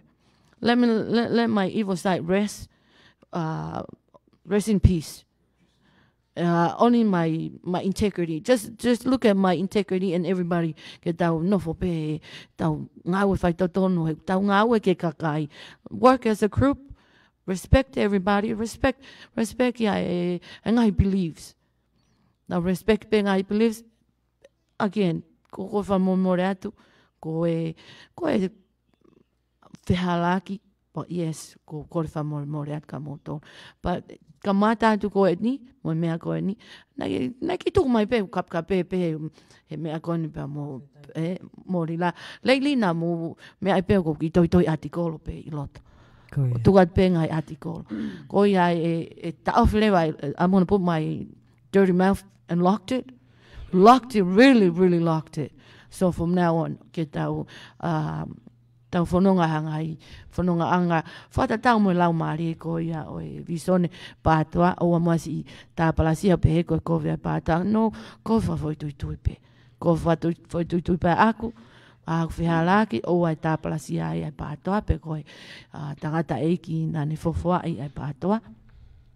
Aglisi pohiva, rest in peace. Ko o whaatu ki whaitoka ki tangata koe ni. He koia nane tumi hange ha magnet nane hanga o ne fusi au ke kusio koe ki ngā ue tangata eki o ku wholai hoku loto pia o koe uinga ia ku involve koe ni ngai tāna whapolitikare mo teke whapolitikare koia ai ka pau te ai pia tā kua hane whihui kone ka pau pio ke tā whihui patau. Lava I pe tau polokalama koe I he pōni, pule pe tau taimi. Pe a toke u whafofonga I atoe pe ha whamalo lahi atu ki a teki mautolo na kotoa. Kei ke aha lea I e whiunga o whatatau pe mai ngai whakaukau koia pe mai poupou o mo omai.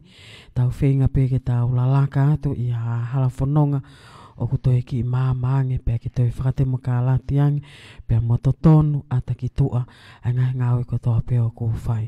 Ko le whamore atu he ngahi tōna no kotoa pe tau ke I tangata pe ka he whai pe ha whinga ke toi lelei ange I he kaha o.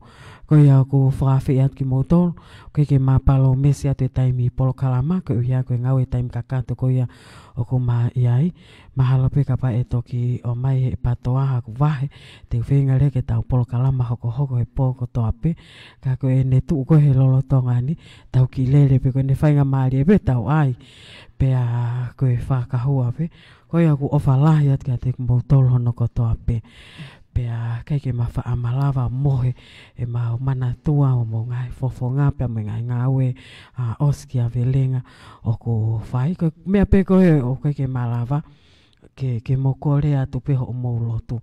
Lotu I mai peho mangutu ke puke taimi ko o ku hoko e ngai mea peheni ko tau pe o tau lea whapalangi pe he taimini te kei ke tau toe fu manatu ke ngai fu lea tonga mo tua koe na tau tutupa ke tau ngahi kui ko ia ko o whalahi at kia ki motol tala mono atu ki e ni i unau si kau mai pia me New Zealand ko tonga pia mo Australia te waki o e aho tapu pia mo e whanonga anga e wha o singa wiki koe ni o wha peke mo mao ha wha o singa wiki lelei wha whonu mai haivi ke whai a ketau ngā we pia ketau hoko hoko a tuai pe pia mo e te waki o e ngahi aho malo loko ia o e kirismasi o whalahi at ka te kumotolo hono kotoa ko e ngalu tuku we whafofonga ia tu hoa ngā we Sharon Minna se kona ko au Lotu palani te tau singa ka mo po uria O whaat.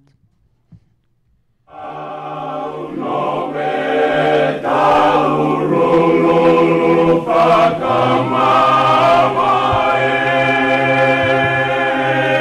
tau ka e au ki he holi o te tuli hopo e maru a whawhine tau tawa e pe a motata